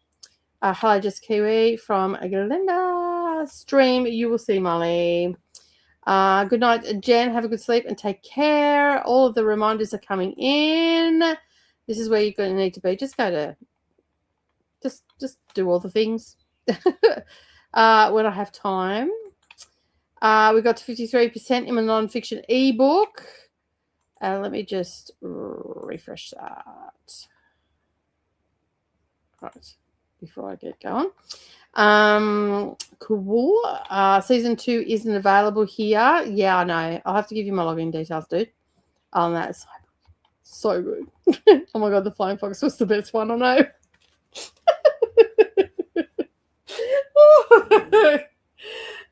And just the some of the people that they brought in this year are just like, yeah.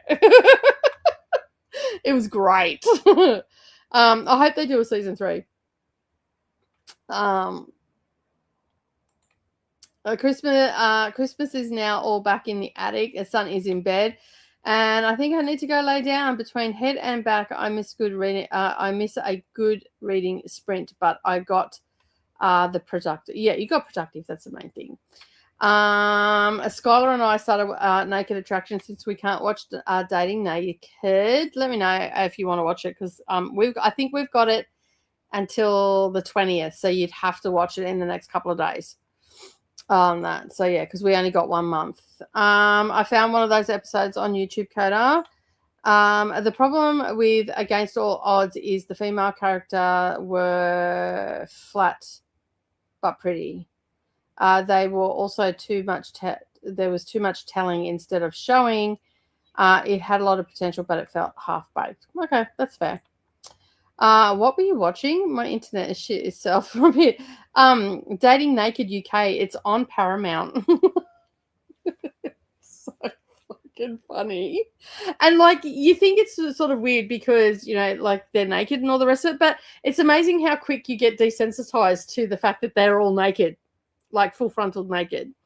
So yeah. I wanted to share this for all my crafty friends here. Maker's Quest Craft-a-thon 2026, a year-long creative adventure, crafters everywhere announced. Oh, okay, cool. Who is doing that?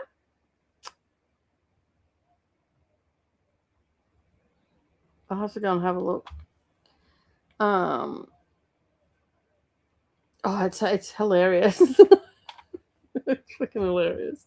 The shit that they pulled with Nina and Jordan and Tilly, the shit that they pulled with them was fucking harsh, because both me and Brendan just stopped and went, oh, shit's gonna hit the fan now. Faithful, but she goes by Tallulah on that channel. Oh, okay, yep. Faithful. Cool. Didn't know anything about it. There you go. Oh, excuse me. My nose is a bit, just in case I fall asleep. Yep, that's fair enough. So what's the Maker's Quest Craft-a-thon? A year-long creative adventure for crafters everywhere announcement. Is that the name of their channel? Maker's Quest Craft? Or what is the name of their channel? I'm pretty sure I'm subscribed, but I just want to make sure. Thanks for hosting. Have a beautiful rest of your day. Hope you see you before you take off. Yeah, you will, because I'm back on Friday, and I've got DDs on Saturday, and then I'm back on Coda's channel for about 2-3 hours on Monday with Coda. So yeah, Sunday. Sorry, your Sunday. So yeah. And then I'm not answering any messages to anybody. Oh yeah, I am. Yeah, I was gonna say I'm pretty sure I'm subscribed to Faithful, so yeah. Cherry Blossom Crafts. Nice. There's the Bootcamp Convoy. Anybody looking for it? That's where you'll find all the things. Go to bed, Christina. Don't forget to do this. Just without MJs and get some. There we go. All right, we are at the end of the comments. Going to start that one. Go to bed, Christina. Oh, cool. Cool. Thank you. I appreciate it. So yeah, get some and go to bed. Go away. Not you. The comment wouldn't go away on that. All right, let's bring the timer up. Yeah, I'm actually. I don't think I'll be answering many messages, just like from general and all that sort of stuff. So I'm just gonna have it. I'm probably for the first week, maybe two. I'm like at least half of my vacation. I'm gonna try and stay off internet and all that sort of stuff. But I'll still be uploading stuff to Patreon and everything. But I'm gonna sort of just have a disconnect from social media. Maybe we'll see how we go. That I might be bored shitless and need something to do. Who knows? But anyway, let's start the timer. I'll see you all in 90 minutes. Happy reading.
Sorry about that. I just had a phone call, and I was in the other room, and I'm like, I've got to go. So anyway, I'm back.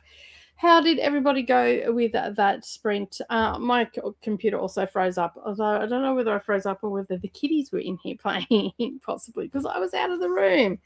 So I was just playing around with my Instafor 360, which Brendan bought me to take on my trip. I really like it. It's very easy to use.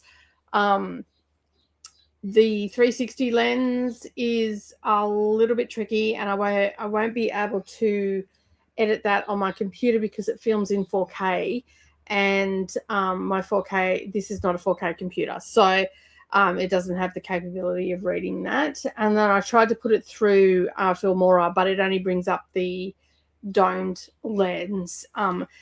So I'm just going to use 1080p, which is fine, which is still HD. That's what YouTube takes. The stabilization is really good on it.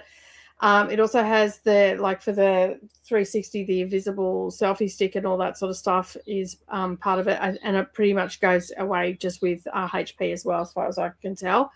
I can have it on the 360, which is the two lenses, but as I said, it films in 4K. So I've got to talk to a friend and see if they can upgrade me in this computer to a 4K one. Not going to help me right now. So, but I can still do HD. I can still spin the camera around. There'll be a lot of stop and starts because I don't know, maybe with the app, I'm still playing around with the app. The app connects to the phone. The phone connects to the camera, and there's little bits and pieces in the app that I can use in my hand. So it might be a case of I'll have Savannah holding the camera and filming stuff, and then I'll like flip it around with the phone or something along those lines. But at this point in time, I can use it. I'll be able to use it for filming here, all that sort of stuff. It's quite stable. The stabilization is really good on it and everything as well, which makes me happy. So it's going to be good for that.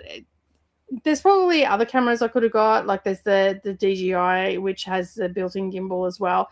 This lens has this lens is essentially a gimbal, so it moves and whatnot, but you can stop it from moving as well. So I'm still playing around with all the features. I got through most of them in that one, but I'm going to read a little bit more now, just give my eyes and my brain a little bit of a rest. So I'm going to go and make myself another cuppa and sit back and relax. First of all, I'm going to take all the clothes that I need to hang up in my wardrobe onto my bed, and then that way I can sit in the recliner for a bit and read and get a little bit further along in my book. I've made some comments over on Fable and whatnot, and my phone is currently on charge because that was almost flat. Anyway, all right, let me have a look where I'm pretty sure we start. Came back. Jenny says, I came back just in time to miss the chat. Oops. But I did eat and petted the puppies. That's good. I'm going to bed, says Jenny. It's about an hour or so. So good night, everybody, and see you next time. Good night, Jenny. Thank you for being here. Christina and Jenny got a good night from Glenda. And Molly says, I read that as you were eating the puppies, which seemed out of character for you. That's funny. I finished Steam, a pretty adorable graphic novel, has LGBT rep in it if someone's looking for it. Oh, is that already out, or was that an arc? It's almost time for bed for me too. I'm so bloody tired. Good night. Yes, good night to Courtney. Sleep well. From Molly and also Glenda. I can speak. I promise I can. I'm at a 365 ratio for NetGalley. Nice. Got to 85% in my book, so I can finish it in another hour. Still enjoying it. 4.5 stars. Nicely done.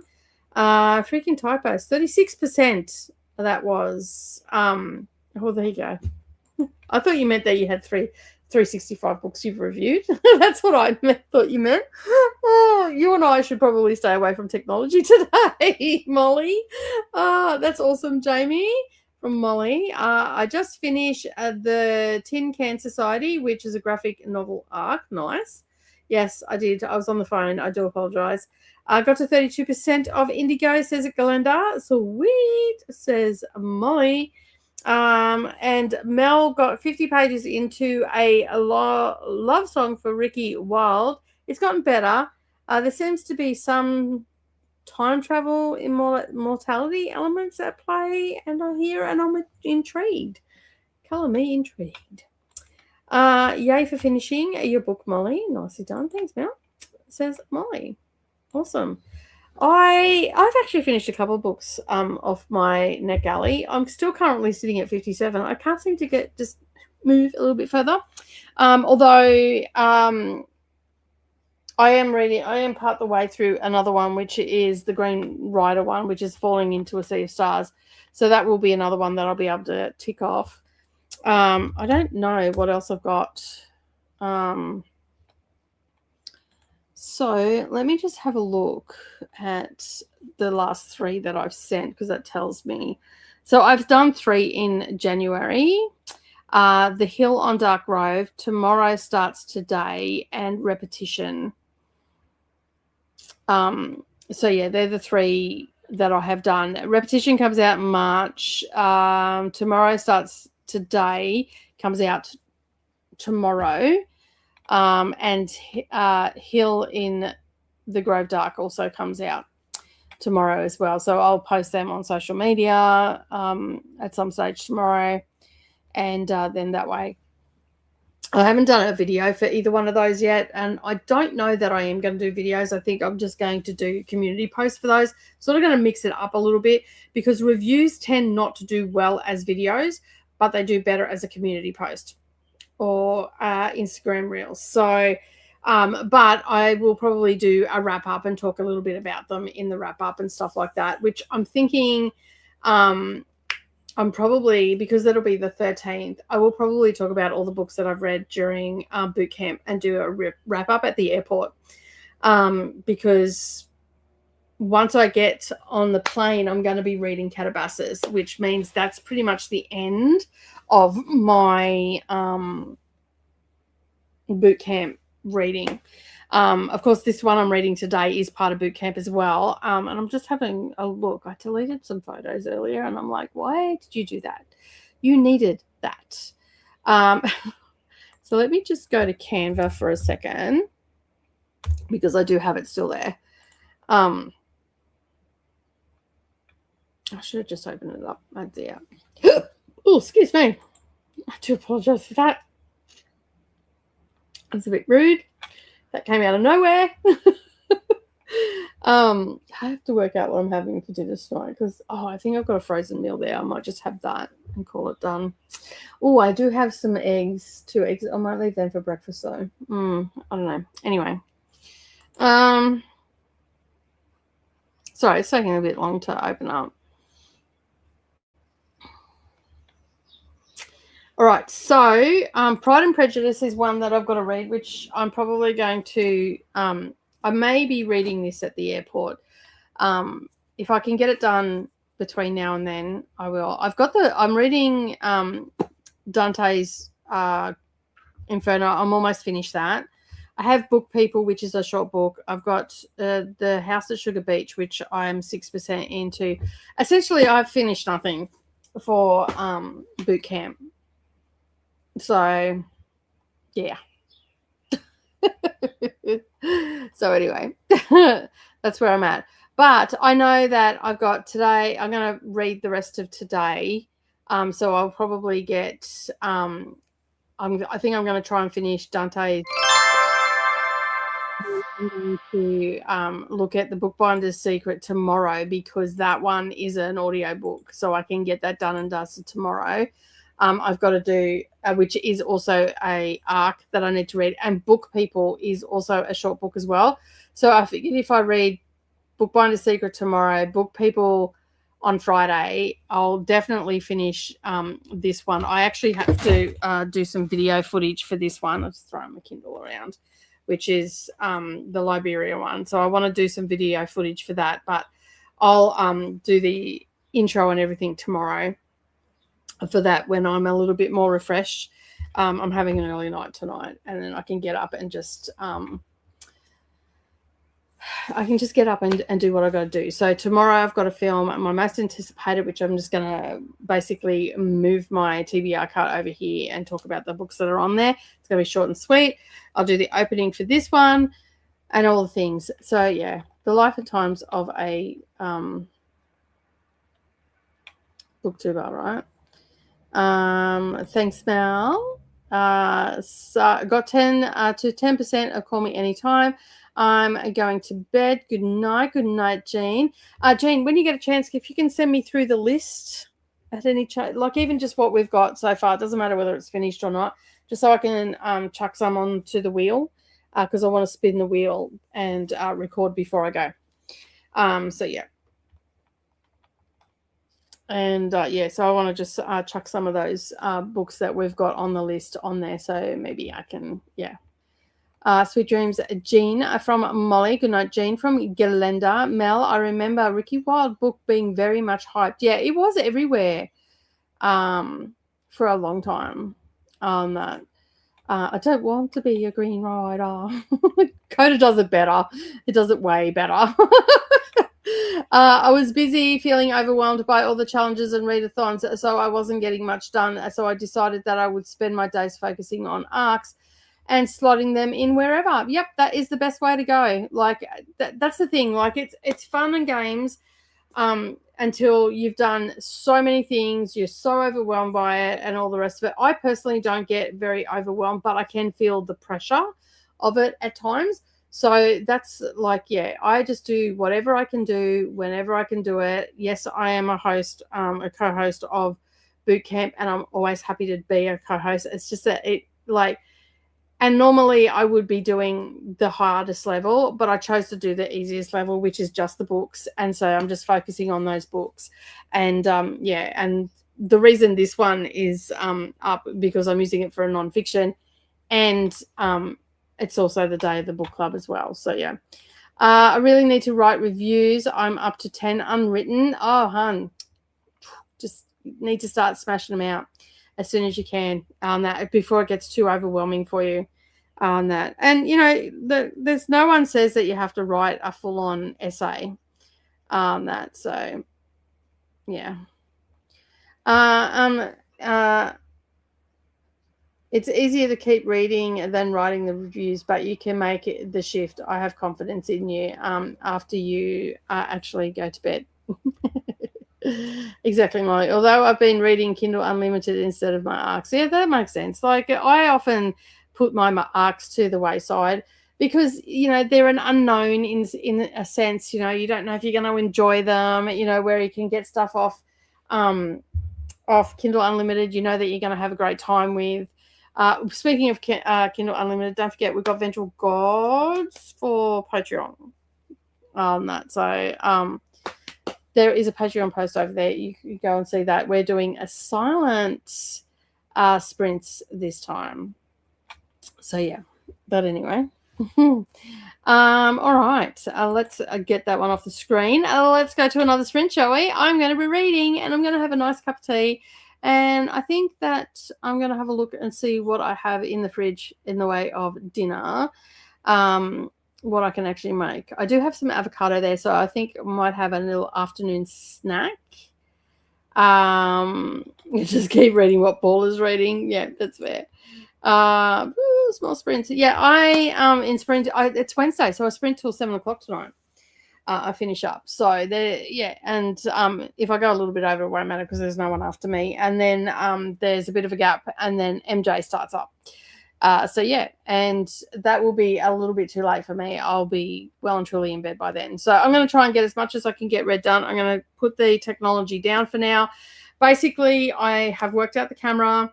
I know how to turn it on. I know how to film. No worries, Jean. Yeah, just yeah, I just like to get someone on. I forgot this one was the long one today. Yeah.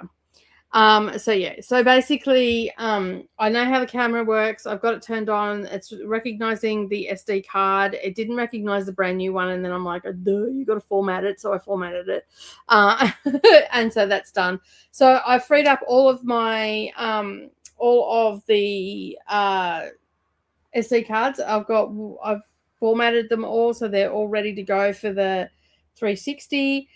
So now I'm just charging up headphones, earbuds, spare headphones, because depending where I am, I might use my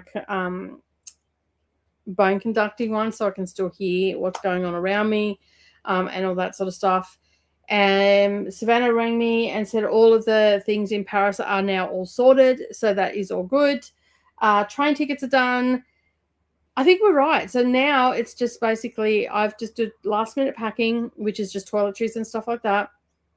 All the big stuff is all packed and everything. We've got 2 suitcase allowance, which is 23 kilos for each one, so that's good. And so the little one, I'm just going to put the boots, my boots in, and my Doc Martens in, and I'm going to basically rotate between my Doc Martens and my other ones. So yeah, I just got them off AliExpress ages ago, Jean. I wouldn't even know if it's still there, but they just hook over, like they were $15 off AliExpress. Get them on eBay, anywhere like that. I got them because I didn't want to wear the big can ones when I'm walking, and the earbuds, like the Samsung earbud ones, they fall out as I'm walking. So I either have to have like something over. Whereas the bone conducting ones, just I've got them packed at the moment, but they just hook over my ears and they just sit here, and they're hooked up and they don't fall off. So yeah, so there's all of that sort of stuff that I've still got to do. So just look for something that says bone conducting. Yep, that's all I did. I just did a search for it. I got them ages ago, and then I misplaced them. I couldn't find them. Brendan got he's got his off eBay on that, which I have a feeling they just came from AliExpress anyway. You can get them on Amazon as well if you prefer to go with Amazon.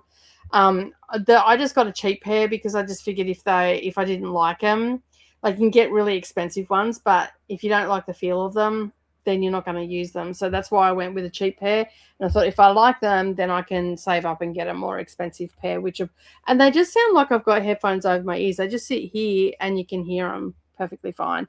No, I haven't got that yet because it's hot here and I'm getting chocolate. I'm actually going to get that on the way to the airport. Because we're going to Savannah's, and I'm just gonna duck across the road from Savannah's place. There's a Woolworths there, so I can go in and get what I need to get for her. And then when then that way I can just take it straight back to air conditioning. Then it'll be in the car in air conditioning. Then it'll be in the airport in air conditioning, and then it won't melt. So because I don't want to take the risk of doing that. My package to Paula is still in Canada, but it has left Toronto. Oh, okay, yeah. I was just going to check for a cheap pair on Amazon. Yeah, Amazon. I think there was a pair that I think Brendan might have got his from Amazon because of the free posting on that. So yeah, I think he got his, and he only paid like $15 as well on that. But as I said, I think they came from AliExpress, like same sort of place and all that sort of stuff. So yeah. All right, let's us take that off and bring up the timer, and we can get stuck into some more reading. I'm actually looking forward to my cuppa, and I was also saying I might have some rice crackers with some avocado and tagine on it. That sounds really nice. That's what I'm going to have for afternoon tea. That sounds really good. I've run out of butter, and I'm not going to the shop to get butter. So I've got avocados there, so I'm just going to use avocado as my butter. So yeah. All right, let's start the timer, and I'll see you all in 90 minutes. Happy reading. Oh, I agree about that difficult subject. Which subject's that? Chris, you've confused me. You've confused me. All right, I will see you all in 90 minutes. Happy reading.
Hello, we are back.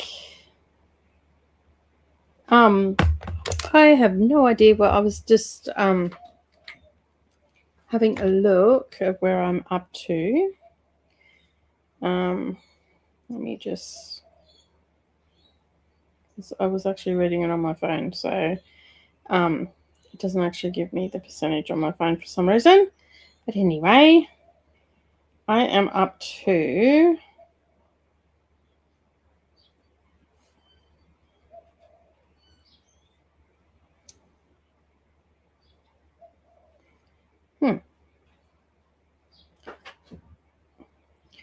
Alfie's got out, so it's distracted me a little bit. He was here not 20 minutes ago when I made my, when I finally got around to making my afternoon tea and coffee.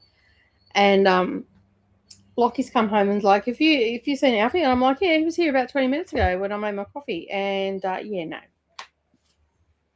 no, he's not here, so he's disappeared. So I don't know where the heck he's gone. And Alfie has Lockie has gone looking for him, and usually he's like he goes over to the paddock or whatever, but he's not there. So I'm up to page 35 is where I'm up to, so which is 10%. So I'm not having much luck reading today, but that's okay. I've got a month to read this book. And whatnot. So yeah, but I am enjoying it so far. It's I have been commenting over on Fable and whatnot. I've just got into chapter 2. I've read a little bit more of into chapter 2, and it's talking about when Elijah Johnson was born free in New York, and in 1820 there was a group of African Americans that went back to Africa, to West Africa, and they landed at Sierra Leone, and there was three white guys with them that were basically setting them up as a colony in West Africa, and it's just talking about how they had a room that they all shared, and then all the African Americans were like on moldy mattresses and stuff like that. But they were all really excited because they were all free, and all free men to go. And basically, that's how her family ended up back over there. And when they got there, because these African Americans were actually born free, that they were quite appalled at the Africans were still selling Africans into slave to European traders and stuff like that. At that point, Britain had stopped the slave trade, and they were trying to stop it as well with the Europeans, like with the Spanish and whatnot. So yeah, so and they were quite appalled that it was still happening. They were also talking about the color of their skin and all that sort of stuff because of the they were a lot lighter than the native West Africans. And so yeah, there's a little bit talking about their skin pigmentation and yeah, and just how, and because there's diaries apparently that she's taken excerpts from and put into the book, and just he was very poetic in his writing and everything like that, which is Elijah Johnson. I don't know a great deal about like that, like the African Americans that were free that went back to West Africa, but it's actually quite enlightening because there's a lot of stuff that she's talking about, and especially from this diary, and just how most of them died from malaria and all that sort of stuff. So on the essentially she described it, it was like the ship Elizabeth was like the American Mayflower, so but going to Africa is how she described it. So it's quite interesting how she is talking about it and everything like that, and how she's describing it, and how like she's incorporated all that, so it gives it more validity, I guess, and it makes it feel more real that you're not just reading someone's novel or whatever, because she's putting that history in there as well, and even down to the language that she's using, giving the translations and it's flowing really well. I really like her writing style, and even some of her humor that she puts into it. It's gave me a bit of a giggle. It's like sarcastic sort of humor, and a little bit on the dark side, I guess. And yeah, I'm just really enjoying their writing and how it's all flowing. Like, I've really been drawn into the story, and I'm pretty keen to like keep going with it as well, because this is usually like when I think about whether I'm going to DNF or not.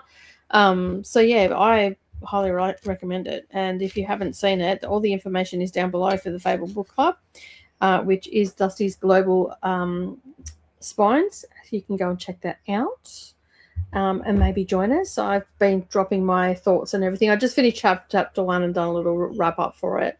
That I don't think that there's any spoilers in it or anything like that. So that's pretty good, I think. What are you doing? Why are you picking on the door, Houdini? Attacking the door. All right, let's have a look where we got up to. I'm still lurking with a chocolate and coffee going down rather nicely. Nice.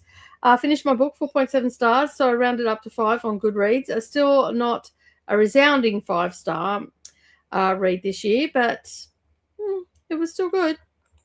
Yay for finishing your book, Jamie, says Galenda. And hey, everybody, coming in to say hi and hit the like button before heading to bed. Hey, Anna, how are you? Thank you for being here. Hello to Anna. Hey there, Anna. Hey there, Anna. All the hellos coming in. Molly's gone off to bed as well. I will still be around for a couple more sprints yet before I leave. I don't leave until Monday of next week, which is Sunday on Coda's channel. I'll pop in to say goodbye to everybody before heading off. So yeah. Good night, Molly. Take care. Started another audio book I have as an old arc, The Deadly Book Club by Lynn Lau Butler. I read one of hers, The Fourth Daughter. I really like their writing on that. I want to check out more of their stuff. The audio book was phenomenal. Like, all the narrators, there were so many narrators on that one, and they all did a fantastic job.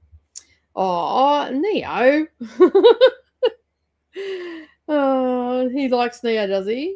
Oh, that's a bummer that Neo's ignoring him. Maybe he's ignoring them because I would be. How you going about dinner? I still haven't decided what I'm having for dinner yet. I'm trying to I was thinking that I was going to have a chicken and corn soup, but I didn't make the bread earlier on today, so I might have that tomorrow. Make the bread tomorrow or Friday. And then I'll have to go down and get some butter, because you can't have crusty bread without butter, right? So, yeah. So I might nick down after sprints tonight while the shops are quiet and grab some butter. And, yeah.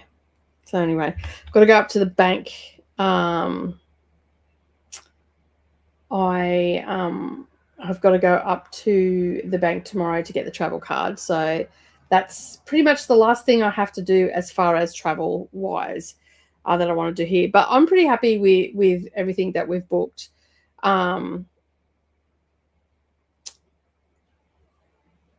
I think that we're going to have it's going to be a fantastic time regardless, but I think we've got enough variety of stuff in there. There's a couple of things that we can't sort of book from here that we're trying to find out about. We can't get any response because they're closed. They've been closed for the Christmas New Year period, and we've sent an email, but there's been no response to the email. There's a tour that we want to do in London. And so we're going to wait till we land and then we'll ring them and see if we can get a tour done, because I'd like to film for the Craft Channel, because it's more about the Craft Channel. So, yeah. Poor granddad Neo's ignoring him. I did feed him. He just wants to go home so he can get on his couch and snuggle up. Yeah, that's fair. That is fair. All right. Well, we have got to the end of the comments. What's the time? 5:30. So if we do an hour, that's 6:30. we're going to do an hour and a half sprint. Oh, yeah. No, hour. Yeah, we can do an hour and a half, and then I can just wrap up. That we've done really well today as far as sprints go. I think we're onto our 5th sprint, so that's pretty good. I'm pretty happy with that. I'm going to read a little bit more. Brennan's pretty happy with the camera that he got me. We're a little bit bummed out that we can't use the 360 because I can't edit it, but I can use the 360 and edit it on the app. So I'm going to play around with the app a little bit over the weekend, like using the 360, and then see how easy it is to edit. But I might end up using my tablet or my iPad for that because it might be a bit easier on that because it's a little bit bigger. So yeah, and I think that I might just get all those charged, and I'll probably do it on the iPad rather than do it on the tablet because the tablet's a little bit laggy because it's pretty old. So that might be the next thing that I'll save up for on that. So yeah, we'll see how we go. All right, let's get the timer up. We're going to do our last sprint, and yeah, hopefully I'll get a little bit more red. Glenda says, got to 63% of citizenship, my non-fiction NetGully arc, nicely done. An hour and a half because then I can go home and have a shower without taking you with me. That's fair. That's fair. All right, so let's start the timer. So just Kiwi can go home and have a shower. All right, I'll see you all in 90 minutes for this is the last sprint, and we'll be wrapping up. All right, take it easy. See you soon. Bye.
Hello. We are back.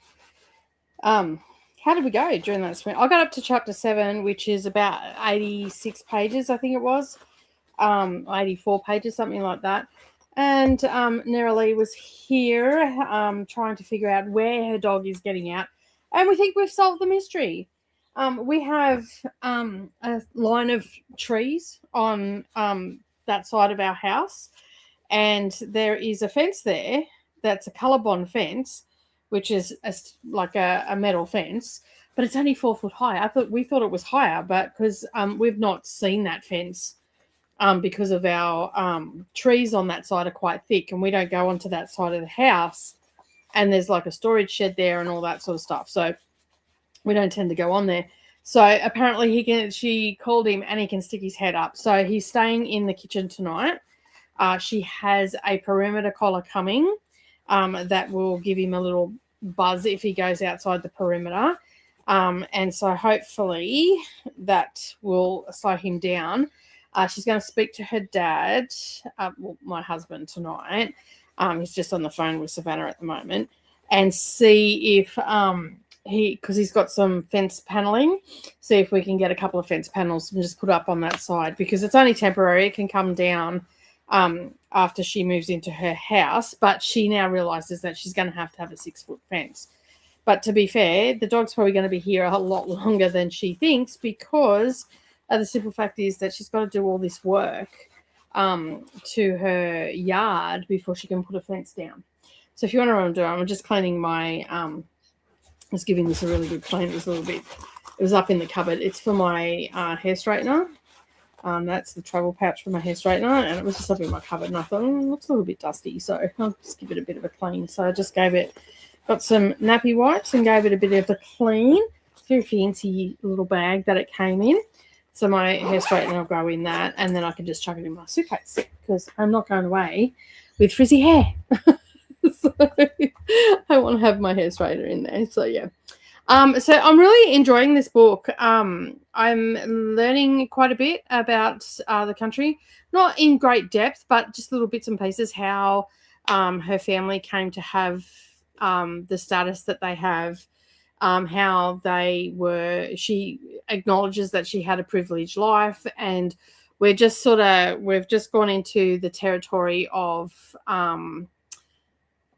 Eunice going to live with them, and how she was coping with it, and how Eunice sort of slotted in. And we just met the grandparents, the grandmothers, and one of them, a little bit, how you going? On the outside, to the public, and that she's a lovely woman and all the rest of it, but behind closed doors, she's a little bit of a, as she called her, a little bit nasty and whatnot. So yeah, so it's quite interesting, and then intersected into that, like in between the chapters, we're getting the history of Elijah Johnson, who went there, and how long it took him to settle, and then we're learning about why they have the Independence Day, and not Independence Day, Independence Day, I can't remember what they call it, but Thanksgiving, that's what it's called. So and how they won the battle against the Native Africans back in the day. And so yeah, so it's quite interesting, because they weren't happy that these people came from America and stayed there. And these are African Americans that were born free and have decided to go back to Africa. And it's that section of the book is in the 1820s. So, yeah, quite a number of years, 200 years ago. So at the time that we are in the timeline that we are in the book, it's at about 150 years, because we're in 1975. So yeah, it's quite interesting. So yeah, anyway, let's have a look how everybody else went. That just Kiwi's heading home. Glenda's also gone to bed as well. Thank you for the sprints. No worries. See you on Thursday night. And Jamie got to 43% in my book, and I'm weighing the I'm weighing the ease of listening against the annoying and yeah, it's hard when you get an annoying narration, hey, and you just want to go, I need to just read this with my eyeballs. Yeah, I've had a few of those ones where I'm just like, oh, I just can't. So yeah. Monica finished Gates of Garnet and Gold. 5 stars from me. Nice. Nicely done. I have finished nothing today. I feel like I've accomplished nothing, but at the same time, I had to learn how to use that camera, so that is a big deal. I've got most of that. Tomorrow, I'm going to see if I can transfer the files, like edit the files, and then transfer it over using the 360 capability on the camera. Other than that, I'll have to get a 4K computer. So yeah, that's a bit of a bummer if that's the case, but that's okay. I'll be prepared and ready to go, and I'll talk to Aaron and see if he can't sort something out for me. So yeah, and to be fair, my read was only a novella, so it was a short read. This doesn't matter whether it's a short read or not. Speaking of short reads, has everybody gone and got their Amazon first? That I have not for January. I got December's. But I think I might go and have a look and see what is on there because it is a new month.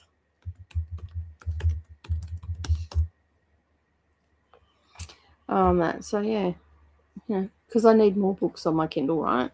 So yeah, anyway, first reads. Let's see what is available.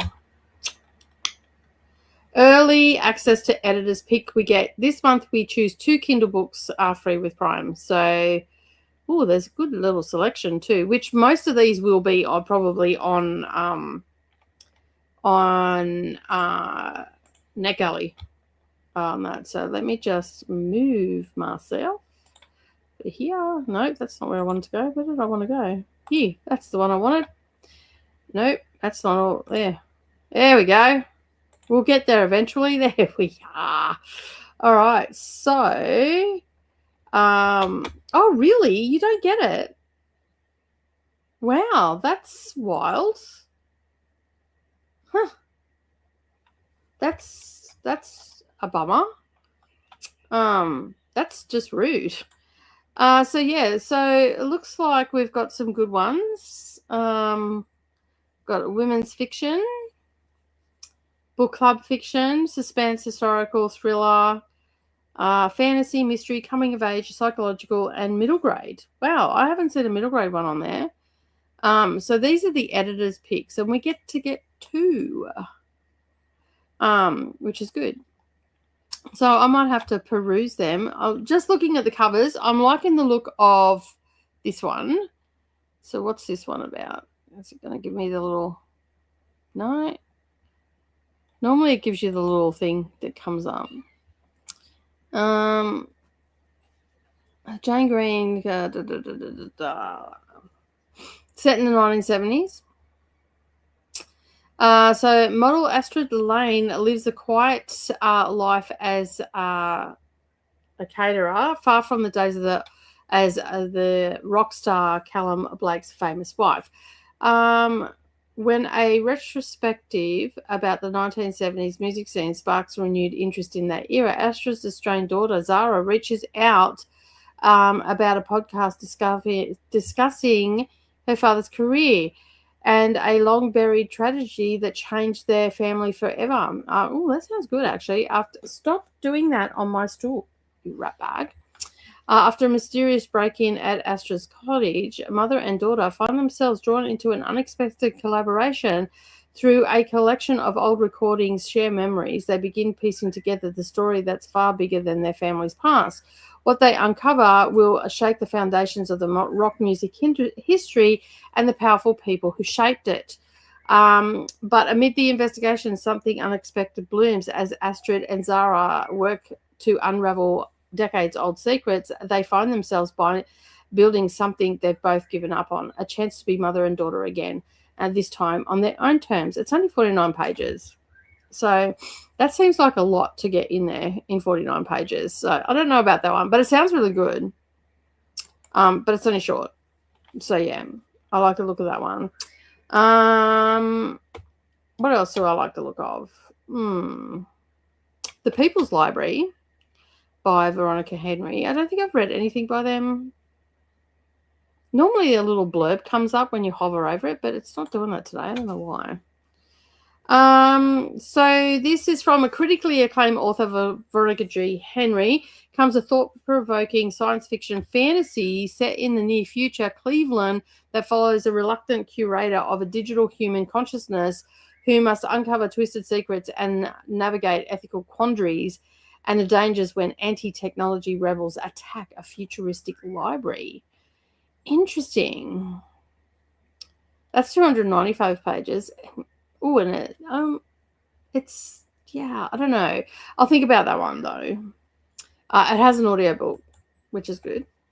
You don't get the audiobook, but yeah, sometimes with those sort of ones, I might wait.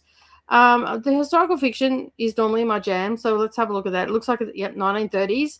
In the 1930s, scandal, secret loves, and murder shatter a woman's Hollywood dream in a gripping novel by the USA Today's best-selling author, When the World Goes Quiet. I've not read that book.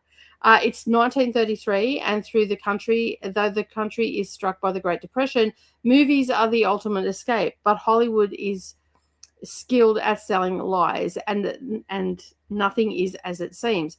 Frankie Donnellan is scrappy, smart, and ambitious. Her knack for spinning any story into stellar publicity has made her invaluable fixer at the RCO studio,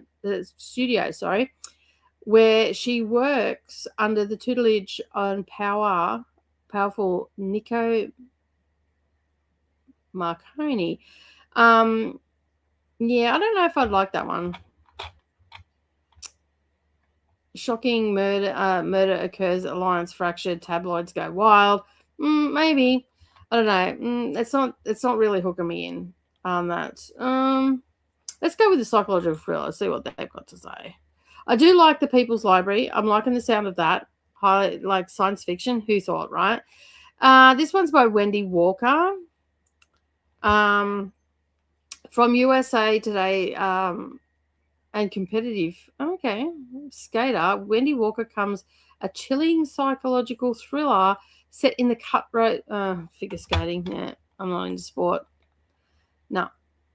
Don't want a coming of age. I'm looking and thinking the book club fiction, I reckon. I might only take one on that. 10 years ago, 17-year-olds Katie and Frida spent the heatwave summer together in the tidal island as they haven't spoken since. Katie has tried hard to forget about what happened, all the while watching Frida rise to fame as a spiritual influencer with millions of devoted followers. But then a photograph surfaces. A group of girls bathed in summer light, white t-shirts glowing against the marsh water. One figure is the celebrated Frida Ray. One is Katie. The others are girls who recently washed up on a nearby island. I think I just found my book. So yeah, that's I think I might get that one and The People's Library. That sounds really good. What do you reckon? I reckon that's what I'm going to get. All right. We have come to the end of the sprints. I'm going to wrap it up for now. I'm going to go and have some dinner. I'm going to sit down and relax for a bit. I'm going to read Dante's Inferno to finish that off. Get these animals fed and curl up for the night and get a nice early night. Thank you so much to everybody that joined me today. We will be continuing the discussion for the house on Sugar Beach. At Sugar Beach in the Fable app. All the information is down underneath this video. Make sure you go and check it out. We've had some more people join today, which has been absolutely exciting. And I'm slowly but surely working my way through the book, and I hope to see a few more people commenting. We've got a month to read it, basically, until the first Wednesday of February. So still, today's only the first day of it, so you've got plenty of time. into a fair bit of it because I want to be able to. I've been taking notes and all that sort of stuff and my thoughts on chapter by chapter, so I can be part of the conversation as the month goes on. But thank you so much for joining me today. Don't forget to subscribe if you haven't already done so. Hit that like button. And of course, I will see you all on Thursday, Friday with a coda for a more seriously serious book club where we're reading Greed Rider. And it's the boot camp edition as well. But thank you so much for joining me. Have a great day, everybody, no matter where you are. Keep turning those pages, and I'll see you in the next video. Bye.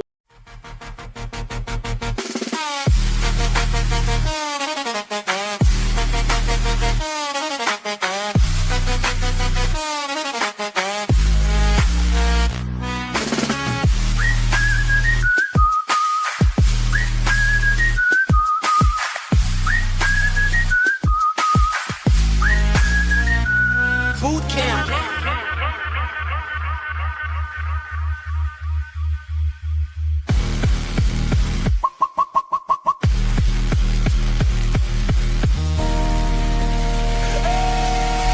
It shouldn't be too hard to get some.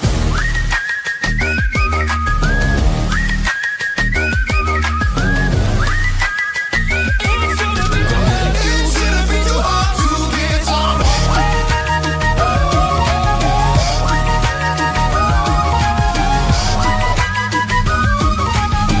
It shouldn't be too hard to get some. It shouldn't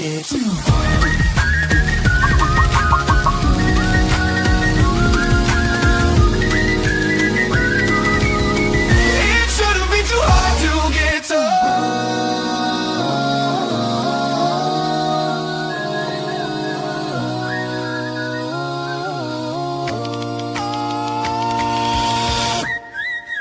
hard to get to.